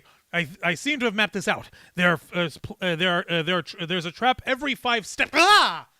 And you see this one fucking swinging axe nearly get his stash. That came out a little early. Also, I love that they had to run through the really dangerous traps before Eggman remembered, hang on, fight smarter, not harder, and pulls out his mystical Eggman GPS. Yeah, no, it even goes complete with a whole Google Map fucking voice assistant lady. Like, in 300 yards, turn left. I love that. But before he did that, can we give credit to Dr. Eggman for keeping up with pace with Knuckles? No, that was actually very impressive. It's also canonic to the games. He can run really fast in the games. Damn, man. He's a fast guy. But he's not. Damn, man. All that time spent in that mushroom planet. What kind of mushrooms have he been eating? Funny you mentioned this. This actually highlights Eggman's main flaw. He's smart. He's clearly the most intelligent character in the movie, but he's not wise. He's clever. Okay, he's intelligent, but he's not smart. He has the solution to the problem, but it doesn't occur to him to use it until the problem has been an issue for a while. Consider the following. The first time we see in the movie, there's a little thing he does with the mushrooms, and the implication is that he made the same thing every single day. And there's also the fact that, he goes through dangerous situations, and even later in the movie, when he hits what he actually wanted, he doesn't, the obvious solution escapes him several times. At one point, we discussed that with you, Juan. He gets tired at a point where he should have no reason to ever be tired ever again. Yeah, no, because he doesn't think about the obvious solution. We're going to hit that point in a minute, because while Knuckles and Robotnik are going through all this mess and trying to get their way to the Chamber of the Master Emerald, we have character development all around for our heroes and their sidekicks and everything. Sonic is in a little cage, a little dog cage. Tails is knocked out unconscious and he's out cold. He might be dead, and it's all Sonic's fault. Oh no, what have I done? I'm not a hero. How could this happen to me, etc. And it's up to Tom, Maddie, and her sister Rachel to spring them out. The Wachowski dude, the Donut Lord, Pretzel Lady, and the angry black lady who's her sister who had her wedding day ruined. Also, props to Tom. The second they were trying to take Sonic away, he started throwing hands with federal agents. This man does not give a shit. Did you forget this guy's a cop? And he's a Well, good yeah, man. Sonic is family, and more to the point, Sonic saved his life and the entire town of Green Hills. So yeah, Once again, why wouldn't you throw up? Why wouldn't you go to bat for him? it took like 3 men to hold that dude back. and is Yeah. fucking terrifying. What's even more so is, even though she's clearly selfishly motivated because she really just wants to get her hands on her not fiance,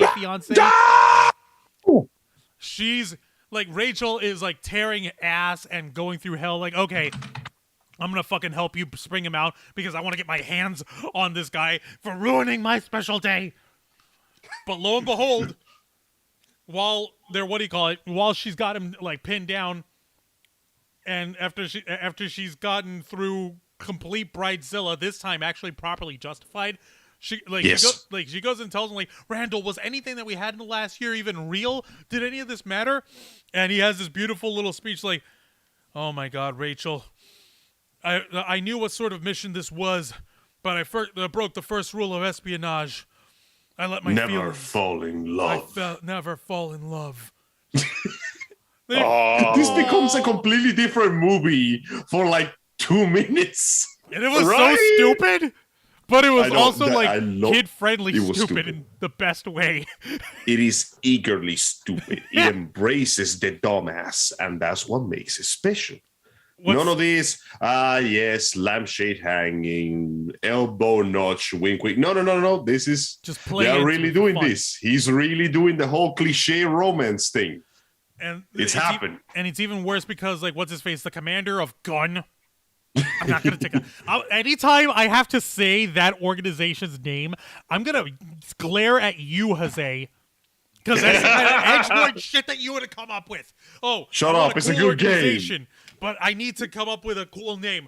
I know, the Global Unity of Nations. We're going to call it Gun. And you freaking edgelord.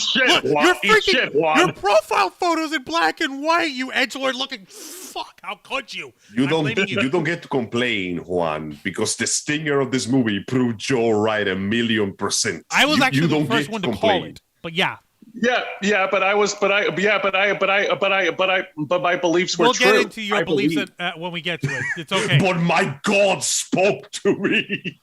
Anyway, it's even dumber because the commander of Gun, like, fucking was like, okay, ladies, break this up. You don't want to get arrested too. And Maddie, she has a little pistol in her hand. She has no idea what it is. Like, okay, I do not know what this is, and I do not know what it's gonna do. But you better let us go, or I swear to God, I will use this on you. Like, lady, if you don't know what it is, like, that was built by an alien child. You're not possibly. She shoots the ice sculpture, and you see it's a fucking laser blaster. Like, the cake explodes. Oh, this is real. Oh, yeah, I'll use it. I don't care. It's like, oh shit, that was built by an alien child. And of course, we had that moment where Randall takes the shot for her in a dramatic sacrifice, only for her to go, bro, it's just a taser. You're okay. Then why do I feel so cold? Because you fell on the ice statue. Come on, man. I love how that action completely deflates her anger because he's like, man, what am I even doing? Jesus Christ. I still love this idiot. What the fuck? God, that was pretty fun. It's a good thing you got a fine ass. Exactly. You know, when I saw that scene, it kind of reminds me of that one episode of The Simpsons where Apu literally jumped in front of Snake, who was trying to shoot James exactly. Wood.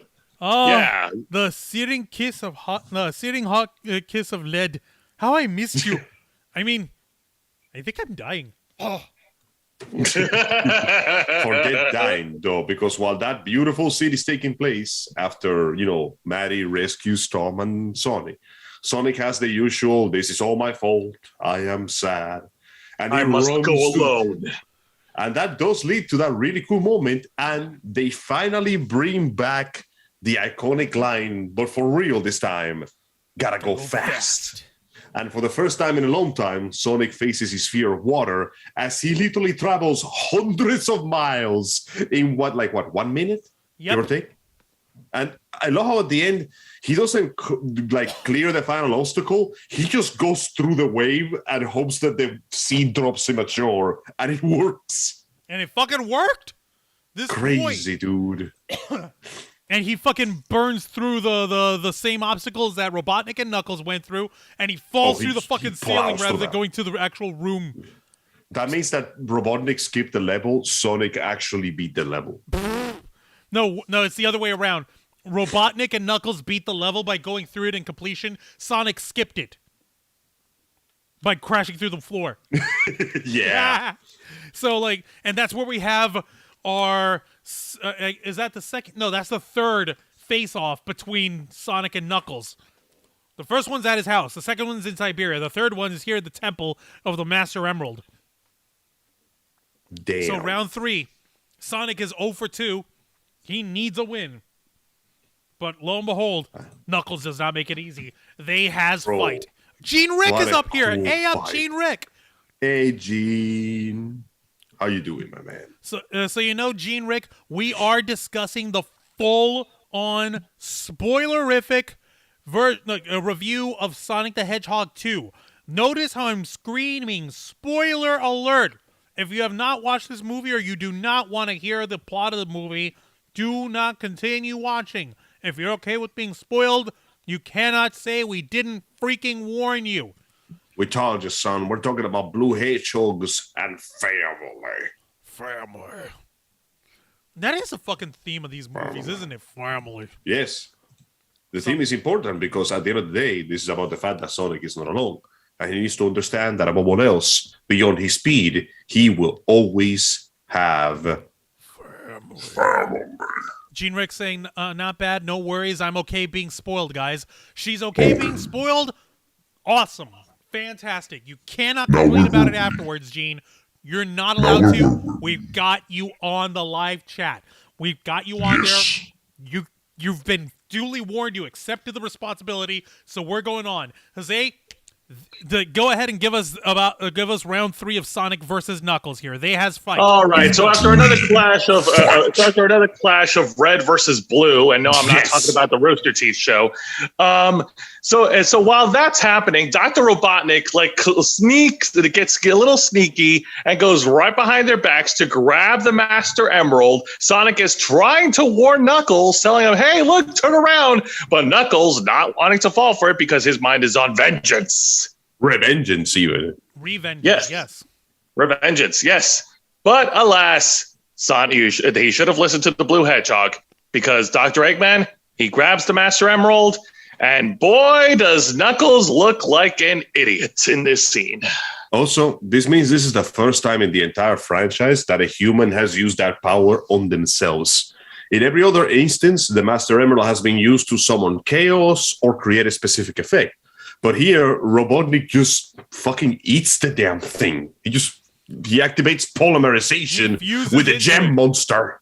His black, red, and yellow with yellow accented freaking power costume suit, flight suit or whatever that Robotnik's got, it turns to black and green. His eyes are glowing green with envy and power, and his voice reverbs like a motherfucker. I love. But wait, says Knuckles. Says Knuckles. I thought we were friends. And Robotnik is like, allow me to explain this in scientifically complex terms that your simple mind can properly understand. You see, Knuckles, the whole deal is no. And then I became God. What the fuck did you just do? Yeah, that's what happened. What the fuck did you just do with your voice, dude? I became with chaos. I need an adult? The adult. All right, you might want to show me the voice altering is because you did kind of drop off in the audio. So anyway, yeah. Robotnik achieves his main goal, becomes one with the Emerald, and I love the fact that this man, despite being scarier than he's ever been, cannot take himself seriously. When he drops in the mean bean to rescue Stone, he notices that his voice is modulated, so he makes a chaos modulator and auto-tunes himself. That's actually pretty clever. That shit was hilarious. Here, but I'm not all there. I've been upgraded. That's pretty fun. Oh my Jim Carrey god. was just man. having the fucking time of his life at that point. Oh no, you can tell he's loving this role. If this is the last role he ever does before he retires, that is the highest possible note he could possibly take. So, But yeah, no, and great timing because like you said, Stone was being held captive by not just Wade, but like apparently Gunn has pinpointed the location of Stone's base of operations inside the front. That is his coffee shop. Yep. So go fucking figure. Gunn shows up. Damn. Go on. And they've got fucking tanks and Humvees and fucking mortar vehicles and fucking like all sorts of weaponry trained on this unassuming little rustic coffee shop. And they're like, fucking, what do you call it? I was half expecting Robotnik to say something even more horrifying than what he did. Like, because you see Agent Stone looking out the window like, oh crap. Doctor, we have a problem. Au contraire, we have a solution. That's when he starts. Like I was actually over here. I was actually over here, half expecting him to say like when he said that, I was happy to say like we have a solution, a final solution. That would Let's be save that more for the next horrifying, movie. but not as fucked up as something that he says in the end, which I'll point out to you when we get there to it, Angel. Oh, I know which one. And I know specifically what they said that. That was to take the piss of that particular statement. Because fuck that guy. Anyway. Super Eggman, for lack of a better term, Super transcends into Chaos Eggman and proceeds to steal all the metal in the area to turn it into his own personal Jaeger. A Big gigantic fancy fucking death egg robot. Giant Eggman robot of death, complete with a metal robot mustache, the giant metal fucking robot smile of Robotnik. It's fucking ridiculous. Like It's called branding. One thing that I wanted to ask: why the hell before Stone even sees Robotnik is back, his computer stuff at the fucking coffee shop, why in the hell is the user interface already showing the Robotnik logo with the big smile, the big mustache, and the beady little eyes? Most likely that logo was already around. He just never had a chance to show it off in the first movie. Jean Rick, she says, I have to go, guys. Peace out until the next stream. We'll check you Take later. care, Jean Rick, thank you for jumping in. You're welcome to see us on the replay. You're welcome to see us tomorrow night for Wrestle Rewind or Saturday afternoon for Los Amigos playing the Ravens Flock. Check us out. We'll see you later, Jean Rick. Thank you for joining us, dear. Catch you on the flip side. Yeah. But getting back onto it, so while Dr. Eggman is forming his giant fuck off machine to destroy the city, Sonic and Knuckles escape the temple with Knuckles saving Sonic from drowning because Sonic saved Knuckles first. Sonic saved Knuckles first, but then Sonic realizes Sonic plus water equals no, which is canonical to the game. I was half Yep. expecting the music, which is all orchestral and sad and stuff, because Sonic is drowning. Or I was half expecting it to give us a That would have taken it out, though. That would have killed the tension. And tension did happen because Knuckles saved Sonic. And, we got to go to the moment of character development. And I won't lie, Sonic being unable to let Knuckles grieve is like, no angst. Sand. Like, dude, relax. No angst. And like, why do you think I went in there to save you from drowning anyway? And Knuckles, with an even bigger sandball, throws it onto fucking Sonic. Like, because crazy. Like you're using this as some sort of tactic that I do not yet understand. And it wasn't a tactic. I just couldn't let you drown. Why? I've been trying to kill you ever since we met. Well, you see, Knuckles, I underwent this thing called character development.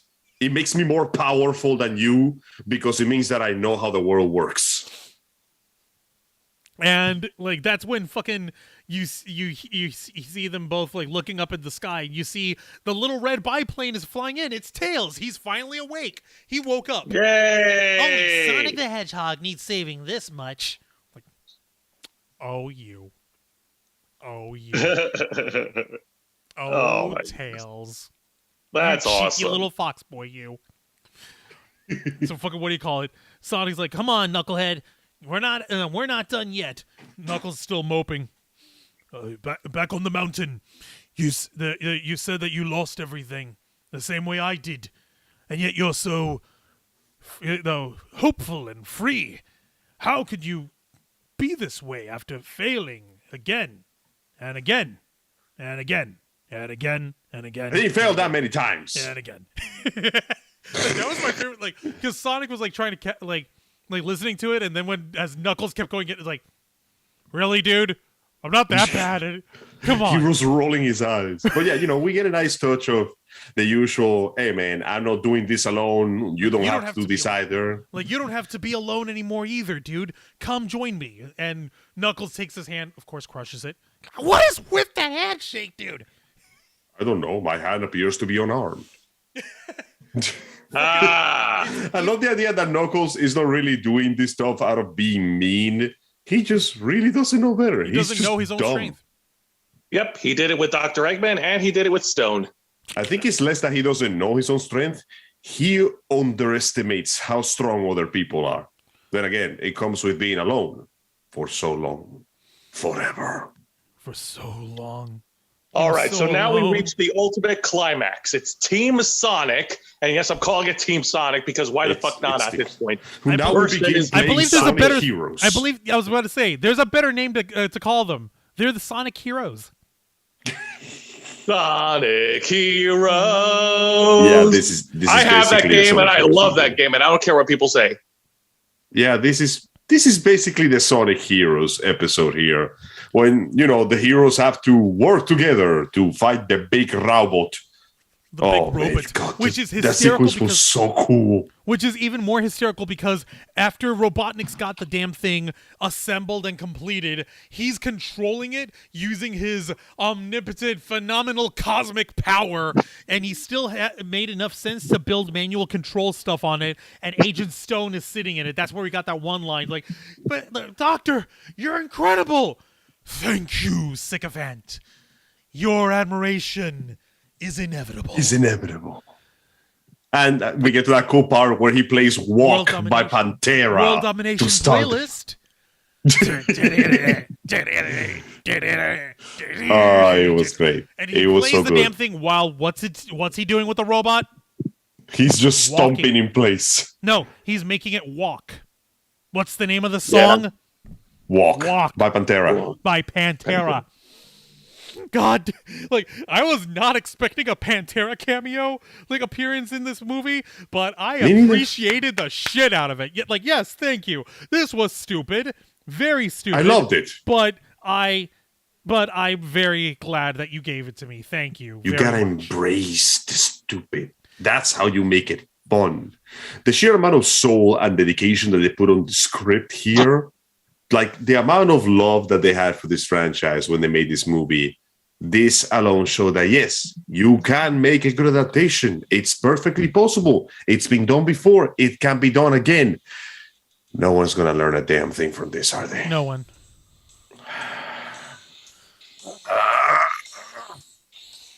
Well, that Excuse me, I have to go take over the world. Yeah, that. So, by the way, I can finally get to work on my universal domination stuff. Let's get to it. Right? No, fucking what do you call it? Cobra Dude. Let me see here. What did Cobra Dude? Hi there, Cobra Dude. Welcome to the Black Files. Is asking, what did you guys think of the Styx the Badger reference? I'm sorry. Can you repeat that? Yeah, Cobra Dude is asking, what did you guys think of the Styx the Badger reference? There was one. I missed that too. I'm sorry. I missed it too. I honestly didn't know. I didn't notice. I legit missed it. I'm sorry that I missed it. Oh God. Holy shit. Yeah. How did I miss that? I have no idea. It's okay. I have no idea, but go on. No, but it's all right, and like I guess we have a reason to go watch it again. Yeah, I gotta go see it one more time. Gotta find that reference, bro. Oh, the boomerang that was thrown is what Cobra Dude is saying. Oh, that is true. Sticks the Badgers does use a boomerang. I just thought it was a tail. It's been so long. I'm sorry. I'm not used to seeing Sticks fight. I'm used to see her go insane in the cartoon. Right? So was I. So what the hell? Like, what do you call it? Color me surprised. I did not notice that. Well played. It's so fucking nuts because what's it called? That's when we have the madness begin, and we have ourselves a full-on like Avengers Assembled style team up in the middle of Green Hill. Like, okay, we're gonna stop this giant robot, but how? We need to attack its weak point. Knuckles immediately, we should go for the groin. What? No, don't. What do you mean? No, it is statistically the I weakest like point. Knuckles' way of thinking. Yeah, like Knuckles, like it is traditionally the weakest point is the groin, so we should attack his groin. I love how Sonic first goes, please don't ever say that word again. And then 10 seconds later goes, wait a minute, I understand. I am the groin. Exactly. Like fucking what's his face? Like he's like, wait a minute. Wait, I think I figured it out. Like I'm his weak point. I'm the groin. Think about it, guys. I live live free in this guy's head. So I go, it is so I can go in and distract him. And it's like, while I flank him with a finishing blow with from me and the Fox. Excellent strategy, Hedgehog. Go to your certain death with honor. We gotta work on your pep talk. And you see all of them are keeping pace with Sonic. Sonic is running super fast. You got Tails going at high speed, and all of them are going at it with their own little streaks of color behind them. Yellow for Tails, red for Knuckles, beating the shit up, and of course Sonic blue. It's fucking brilliant. It's like, this is what you need. It's stupid, but it's good stupid. I need me some good stupid sometimes, especially if it's from a video game movie. Holy fuck. And it works. It fucking works. It does. Like, so, hey, hey Eggman, the nice action figure. Does it do anything, or does it just stand there looking ugly? If you want me, come and get me. Oh, really? I'm gonna be doing all the coming and getting. I am the cutting edge of coming and getting. Coming and getting. No, and the this part is also that really got me was like in the Pantera fucking walk thing, you see Robotnik's like dancing on his fucking thing, and the fucking robot bong. He's doing the same thing. So I love the fact that this also highlights again the problem with Robotnik. He's very short-sighted for all his grand plans. He's chasing after Sonic until he gets winded, even though at this point he has phenomenal cosmic power, so he should never get tired. But because it doesn't occur to him that he shouldn't get tired, he does. Go fucking figure. Exactly. He has a fucking Infinity Stone gauntlet / fucking cosmic cube of epic death and destiny inside him, and it doesn't occur to him to think like, oh hey, I'm omnipotent now. What do I need with the concept of exhaustion for? Listen, brain empty, full of lasers, no time to think. Kill the Hedgehog. Kill Hog, brain empty, no thinking.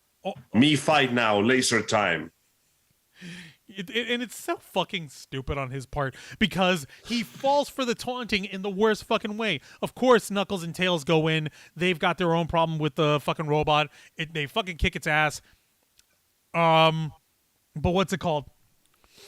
That's not how it goes even crazier from there. When they bust in, let me see here. They work together to fight the robot. And they get into it hard enough that Knuckles, if I'm not mistaken, he punches the shit out of Robotnik, or was it Sonic that hit him? No. We get to that. Tails breaks in, and he makes a distraction by activating the holograms. Yeah, and then Knuckles shows up after the holograms are off, like, I am also a hologram. This loyalty. This is how I roll. Yeah, no, that was a fucking. He returns the line back at him. Oh, yeah, no, that was a fucking cool. line. It's like that's dishonorable. Dishonorable. This is how I roll. And so later in the movie, they do the thing because callbacks. He's like, I love callbacks. Love it. Also, and it's if you look thematic. carefully, he punched Robotnik right in the groin. So he was right.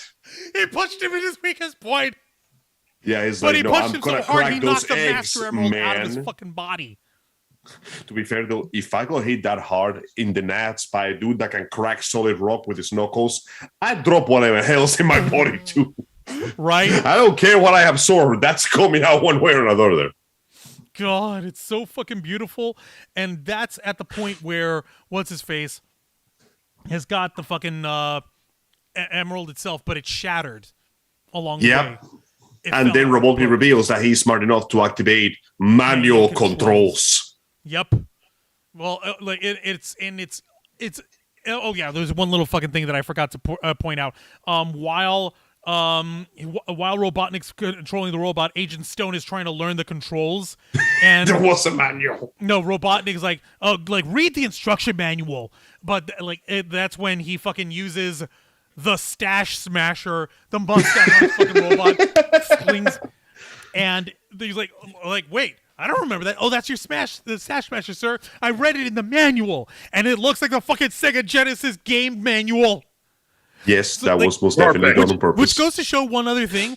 Fucking Robotnik built that entire thing from his thoughts.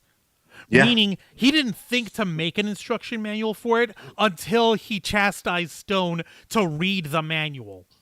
Or better yet, he did make the manual already. He was just not smart enough to realize that Stone wouldn't have time to read it. He just expected Stone to just fucking have done it already, even though he invented the manual 10 seconds ago. 10 seconds ago. Right. No, it's so fucked and so ridiculous. Like that's when we like Sonic is getting his shit wrecked. Like he's getting shot up left and right. That's when the Wachowskis, like the Donut Lord and the Pretzel Lady, are fucking driving in. They commandeered a vehicle and they picked up Sonic to try to save him. But that's that's where the fucking piece of the emerald fucking shattered and fell in front of them. And they're like, "Oh no, it's broken. We can't use it. We can't stop him." Robotnik is about to fucking take them all. He's about to... Oh man, that moment when they got together and they refused to leave him because that's their kid now. Oh, dude, that got me right here. And like just while Sonic is like knocked down and they're about to like face their fate as a family, as one, that's when the 7 Chaos Emeralds that were inside the Master Emerald fucking tingle out. They hover around and they go and they insert themselves right inside Sonic just as the giant mecha robot smashes down on them. Like fucking Robotnik is triumphant. I killed that hedgehog. No. Yep, movie's over. Roll credits. We're gonna get dark ending. But We got the dark Of ending. course not. I mean, we kind of did when you think about it. actually, we did in a way, We'll but get there. not without a beautiful shining beam of light. For you see, Dr. Ivo Robotnik, you're not dealing with the average hedgehog anymore. Oh, Christ. He has realized the legend that you fear, the legend that will save the world. He has become a supersonic, and he's fucking glowing yellow. He's fucking on fire like a fucking Super Saiyan out, and he fucking wrecks the shit out of it. It's beautiful. It was so It freaking was great. cool. It was amazing. We got supersonic.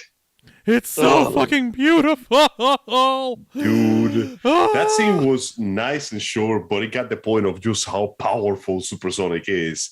It was genuinely fantastic just see him curb stomp that robot. Like, the moment he turned gold, obviously Robotnik this to the chance, but let's be honest, we all saw it coming. The moment we saw the emerald stumble out of the chrysalis, we knew that shit was gonna happen.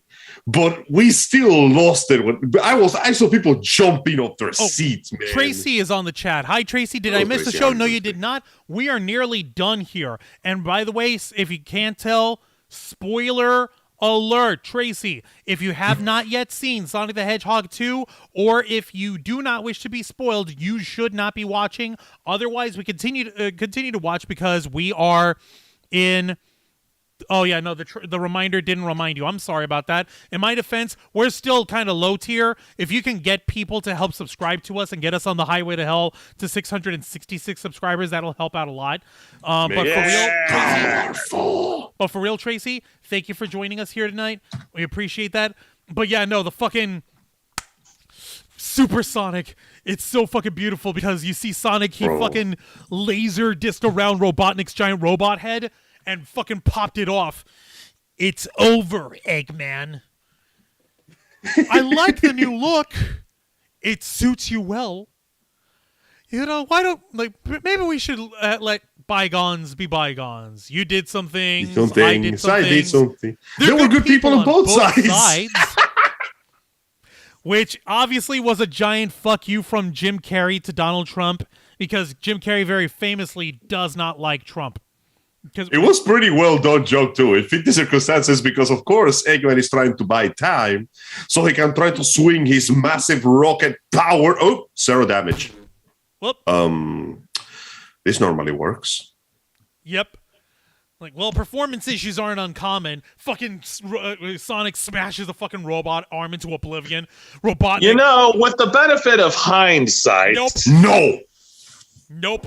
He catches the other one, smashes that one. He runs around it. He's fucking bullet passing, fucking destroying it limb from limb, and flying right in front of Robotnik's head. Just one little kick to the, like, not even a kick, a toe tap on the front. Which is, by the way, a shout out to Sonic 2006. So even that game got some love. Think about that. Sonic 06, really? Yeah, in the opening cutscene, Sonic destroys a bunch of robots and kills the last one by doing exactly that. Wancho, if you're going to make a successful video game movie based off the Sonic franchise, you need to be open to all sources. Hey, man, that means that game produced one good thing. Just one. Aside from a 20-minute nap for me.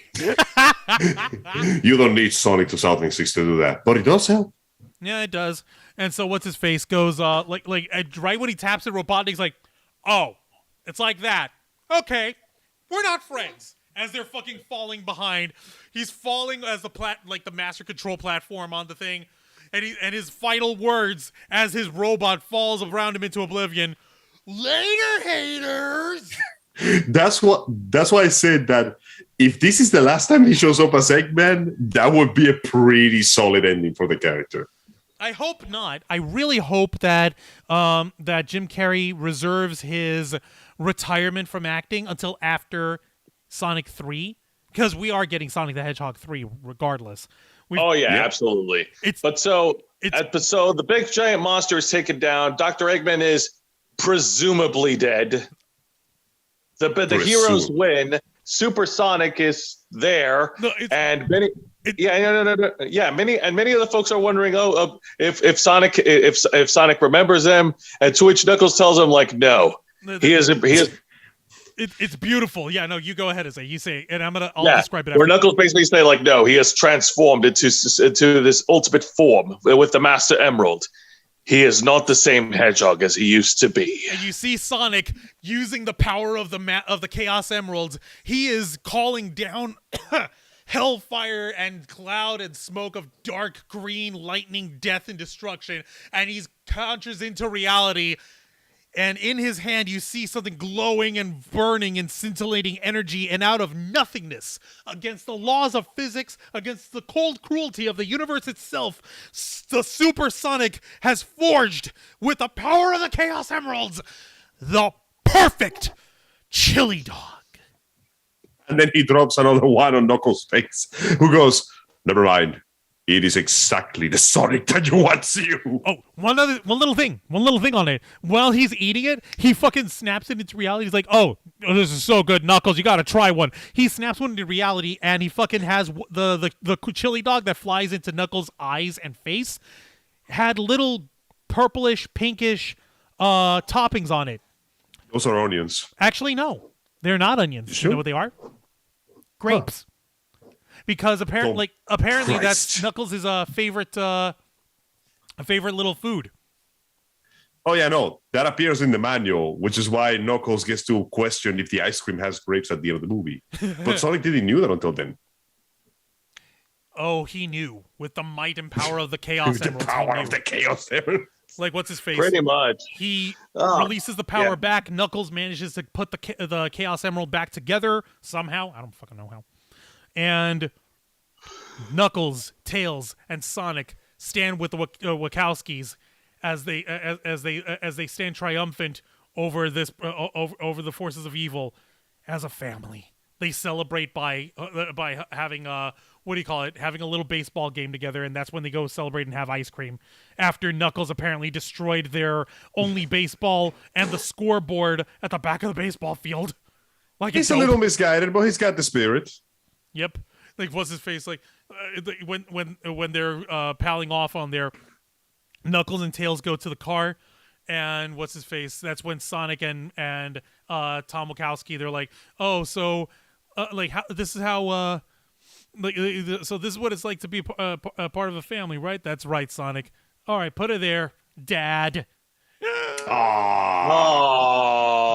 Sonic, I've been told that they have sprinkles. Holy shit, sprinkles. That's gonna be your new destiny, pal. As they're about to drive off, they left behind the water cooler that they brought that had the freaking Master Emerald in it. Oh my god, that would have sucked. Oh fuck. Oh my We get the goodness. credits begin to roll, and right after the main credits roll, we have the stinger, the reveal of the people of Gun. Fuck you, Jose. They're fucking at the wreckage. Finish it! From evil. But no, seriously, finish it. Tell them the stinger, Juan. Okay. Don't leave them hanging. So, the agents of Gun are fucking, what do you call it? Going through the wreckage of Robotnik's thing, like, nobody could have survived that. Robotnik's clearly dead. When you see one Gun operative looking around, you see him pull his mask down. It's Stone. He's infiltrated Gun. Yeah, They're like, which "Sir." means that the Eggman and his lackey are not quite done yet. At least not his Pretty lackey. What's really But more crazy to the is point. what the leader of Gun and his lieutenant, she comes to him, she's like, "Sir, while we were going through Robotnik's files at the cafe, we found something. We found something in the deep archives, a 50-year-old project, a 50-year-old research facility. It houses a project called Shadow." Project Shadow. All right, I'll be the first to Snarling admit. squealing you just heard was Jose Casabona, the founder of the Ravens flock, having a pity attack. Now, I gotta be honest with you. When I heard that there was going to be a stinger in the mid credits, I was expecting Robot Sonic, and this was not. I genuinely caught me by surprise. I won't lie, not what I was expecting. Still pretty damn cool. Angel, if you have to compare the popularity between Robosonic and Shadow the Hedgehog to put in a third movie, what do you think is going to win? Yeah, no. Thinking back on it, there is no comparison. It's all about popularity, man. It's all about like what sticks out more. Like fucking people remember Shadow the fucking Hedgehog. We're going back to the Hot Topic days, boys. Yes, we are. Yes, we are. Now acknowledge me, Juan. No. All right, folks, with that said and done, that was Sonic the Hedgehog 2. Clearly, with the sequel hook of Shadow the Hedgehog. Beautiful. Personally, this was everything I wanted of a sequel and more. 11 out of 10, 5 out of 5, gotta go fast, fast out of 10, fast out of a million, would watch again, better than the first one, best video game movie I've seen ever. You, Jose? Anything you want to add to this? So yeah, I actually do want to add to this. So the first movie of Sonic the Hedgehog introduces us the character of Sonic, but this movie introduces us the world of Sonic. If you look at it in a certain point of view, we finally get more we finally get some character development from Sonic the Hedgehog, and we also get to introduction to new characters that will be in later Sonic movies. In my opinion, I mean, if they're gonna go gung ho on this, and I think they will, because fuck yeah. I think we're seeing the development of the Sonic cinematic universe. SCU. SCU. Get that Marvel shit out of here. The children have their pro time. wrestling bit it's for you, time Angel. for the real men to watch movies. Angel, that's But a yeah, little... Angel, that's a good comparison, right? The first movie introduces us to the character Sonic, but the second movie introduces us to the world of Sonic. Personally, I always thought it was the other way around. The first movie felt like it was setting up the setting, while the other movie was more character. Like this movie was more character focused. It feels like the other movie did the world building more. So I'm gonna disagree with you on that one, Joe. I'm saying the second one does that because they introduce to us the fucking game plot and everything. Okay. So we're definitely getting Sonic 3. We're definitely getting the big team up of the Sonic Heroes versus Shadow the Hedgehog. Yes, Owl the Edge, and actually, yes, we are. Isn't that You're right? all gonna watch it. Of course, we're gonna watch it, my man. Isn't that right? How would I miss that? Yes, and forget numbers. I'm going to give this one 50 Jose's out of 10. I give if there's a way you could number. Photoshop my face there, just put a math equation. My face times 50. Enormous I actually amounts have of a better Jose. graphic up for you, Jose. Here, I'm going to let you see it on the webcam that we're using on the Zoom meeting. Joseph, go ahead and say something. Can you see the screen, by the way? Yes, I can. Can you? Yes. Can you see what it says? Yes, I can. Shout out the edge. You know what? You can make that joke all you want, but guess what? It's no longer insulting because it's fucking popular. You can't. Juan is making fun of it because he knows that in due time, I'm going to break down his fucking door and go, the movie's out, we gotta go. And he'll try to make excuses, and then you'll be right behind him and you'll be like, no, we gotta go. No, I'm not going to make excuses. I'm going to go see Sonic 3. I'm a completionist. I don't give a damn. That's why that's why I actually went and bought a DVD copy of Joss Whedon's version of Justice League. That way, when I get my hands on a DVD copy, when it's in the fucking bargain bin of Zack Snyder's Justice League, I have the pair.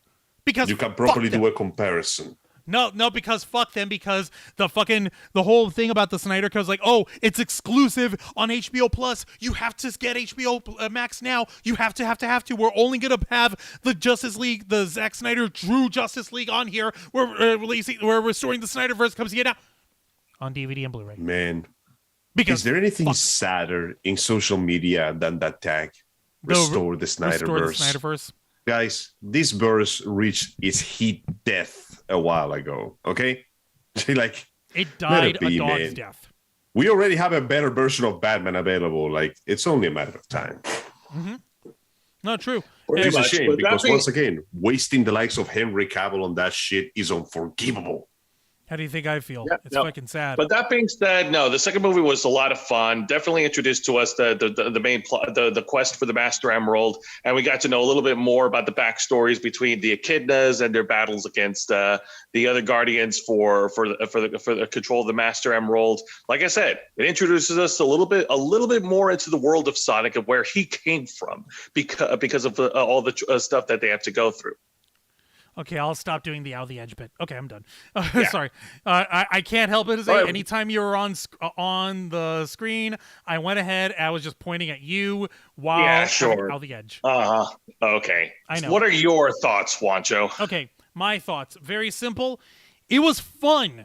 It was fucking fun. Those idiot critics on Rotten Tomatoes who are trying to review bomb it to hell, they can go piss up a rope. They can go piss up a flagpole. I've got a fucking nutsack with their name on it. And guess what? It wasn't even mine. I stole it. Want to know from who? Point is, Sonic the Hedgehog 2 delivered.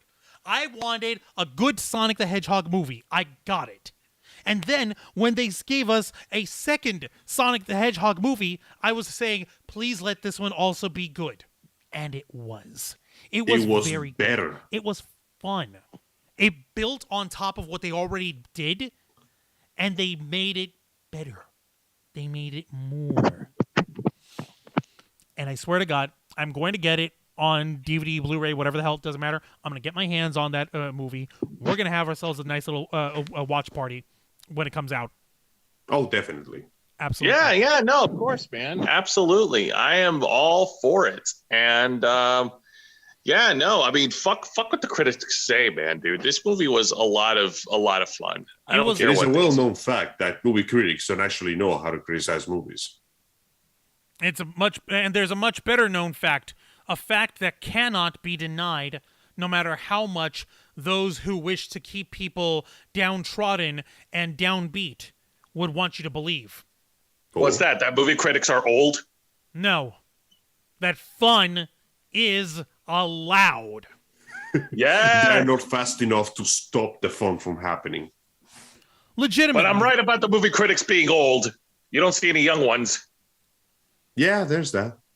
Now, let's not discriminate. Now, just because somebody's old doesn't mean that their opinions are shit. It's just extremely likely. It's just sadly very likely. Yeah, no. 99% of the time, it works 50% of the time. Kind of sad. All right. Well, I guess we've pretty much reached the end of the program. I mean, it is nearly midnight. Oh, Jesus. Yeah, it is. It's late. I was supposed to be finished half an hour ago. Folks, I want to thank you very much for tuning in to the uncensored, uncompromising, unedited, unscripted interview and review podcast of the Ravens Flock. This is the Black Files. I want to thank you, Jose and Angel, for joining me tonight. I want to thank you, the viewers, for joining us tonight. We had Gene, Rick, Nikki Bella, and Tracy on the chat. Thank you guys very much for joining us. And I would hope that you guys tune in to us next Wednesday night, next week at 10 p.m. Eastern Time as we simulcast on YouTube and Twitch. Remember to hit the subscribe button and the notification bell. Remember to tune in on the live chat. Remember to show some love. Spread the love. Let people know that we are on our way to 1K. Get us on the highway to hell. Hit us up at 666 subscribers. That way we can and will give you the subathon from hell. And I want to thank all of you for joining us tonight. Until next time, continue to follow us on where is it? There it is. Facebook.com/The Ravens Flock. Twitter.com/Ravens Flock 13. Instagram.com/The Ravens Flock Online. Twitch.tv/The Ravens Flock Online. And of course, remember to hit the subscribe button and the notification bell right here on our flagship platform, YouTube.com/The Ravens Flock. Humble home of the Black Files, Los Amigos Play, Wrestle Rewind, and the Ravens Flock. For Jose Casabona, founding father of the Ravens Flock. For Angel Mendez, the living id of the Ravens Flock and host of Los Amigos Play. And for all of you, and for all of the Sonic fans who have thoroughly been serviced by this movie, I am Juan Arauz. This has been the Black Files, and we are out.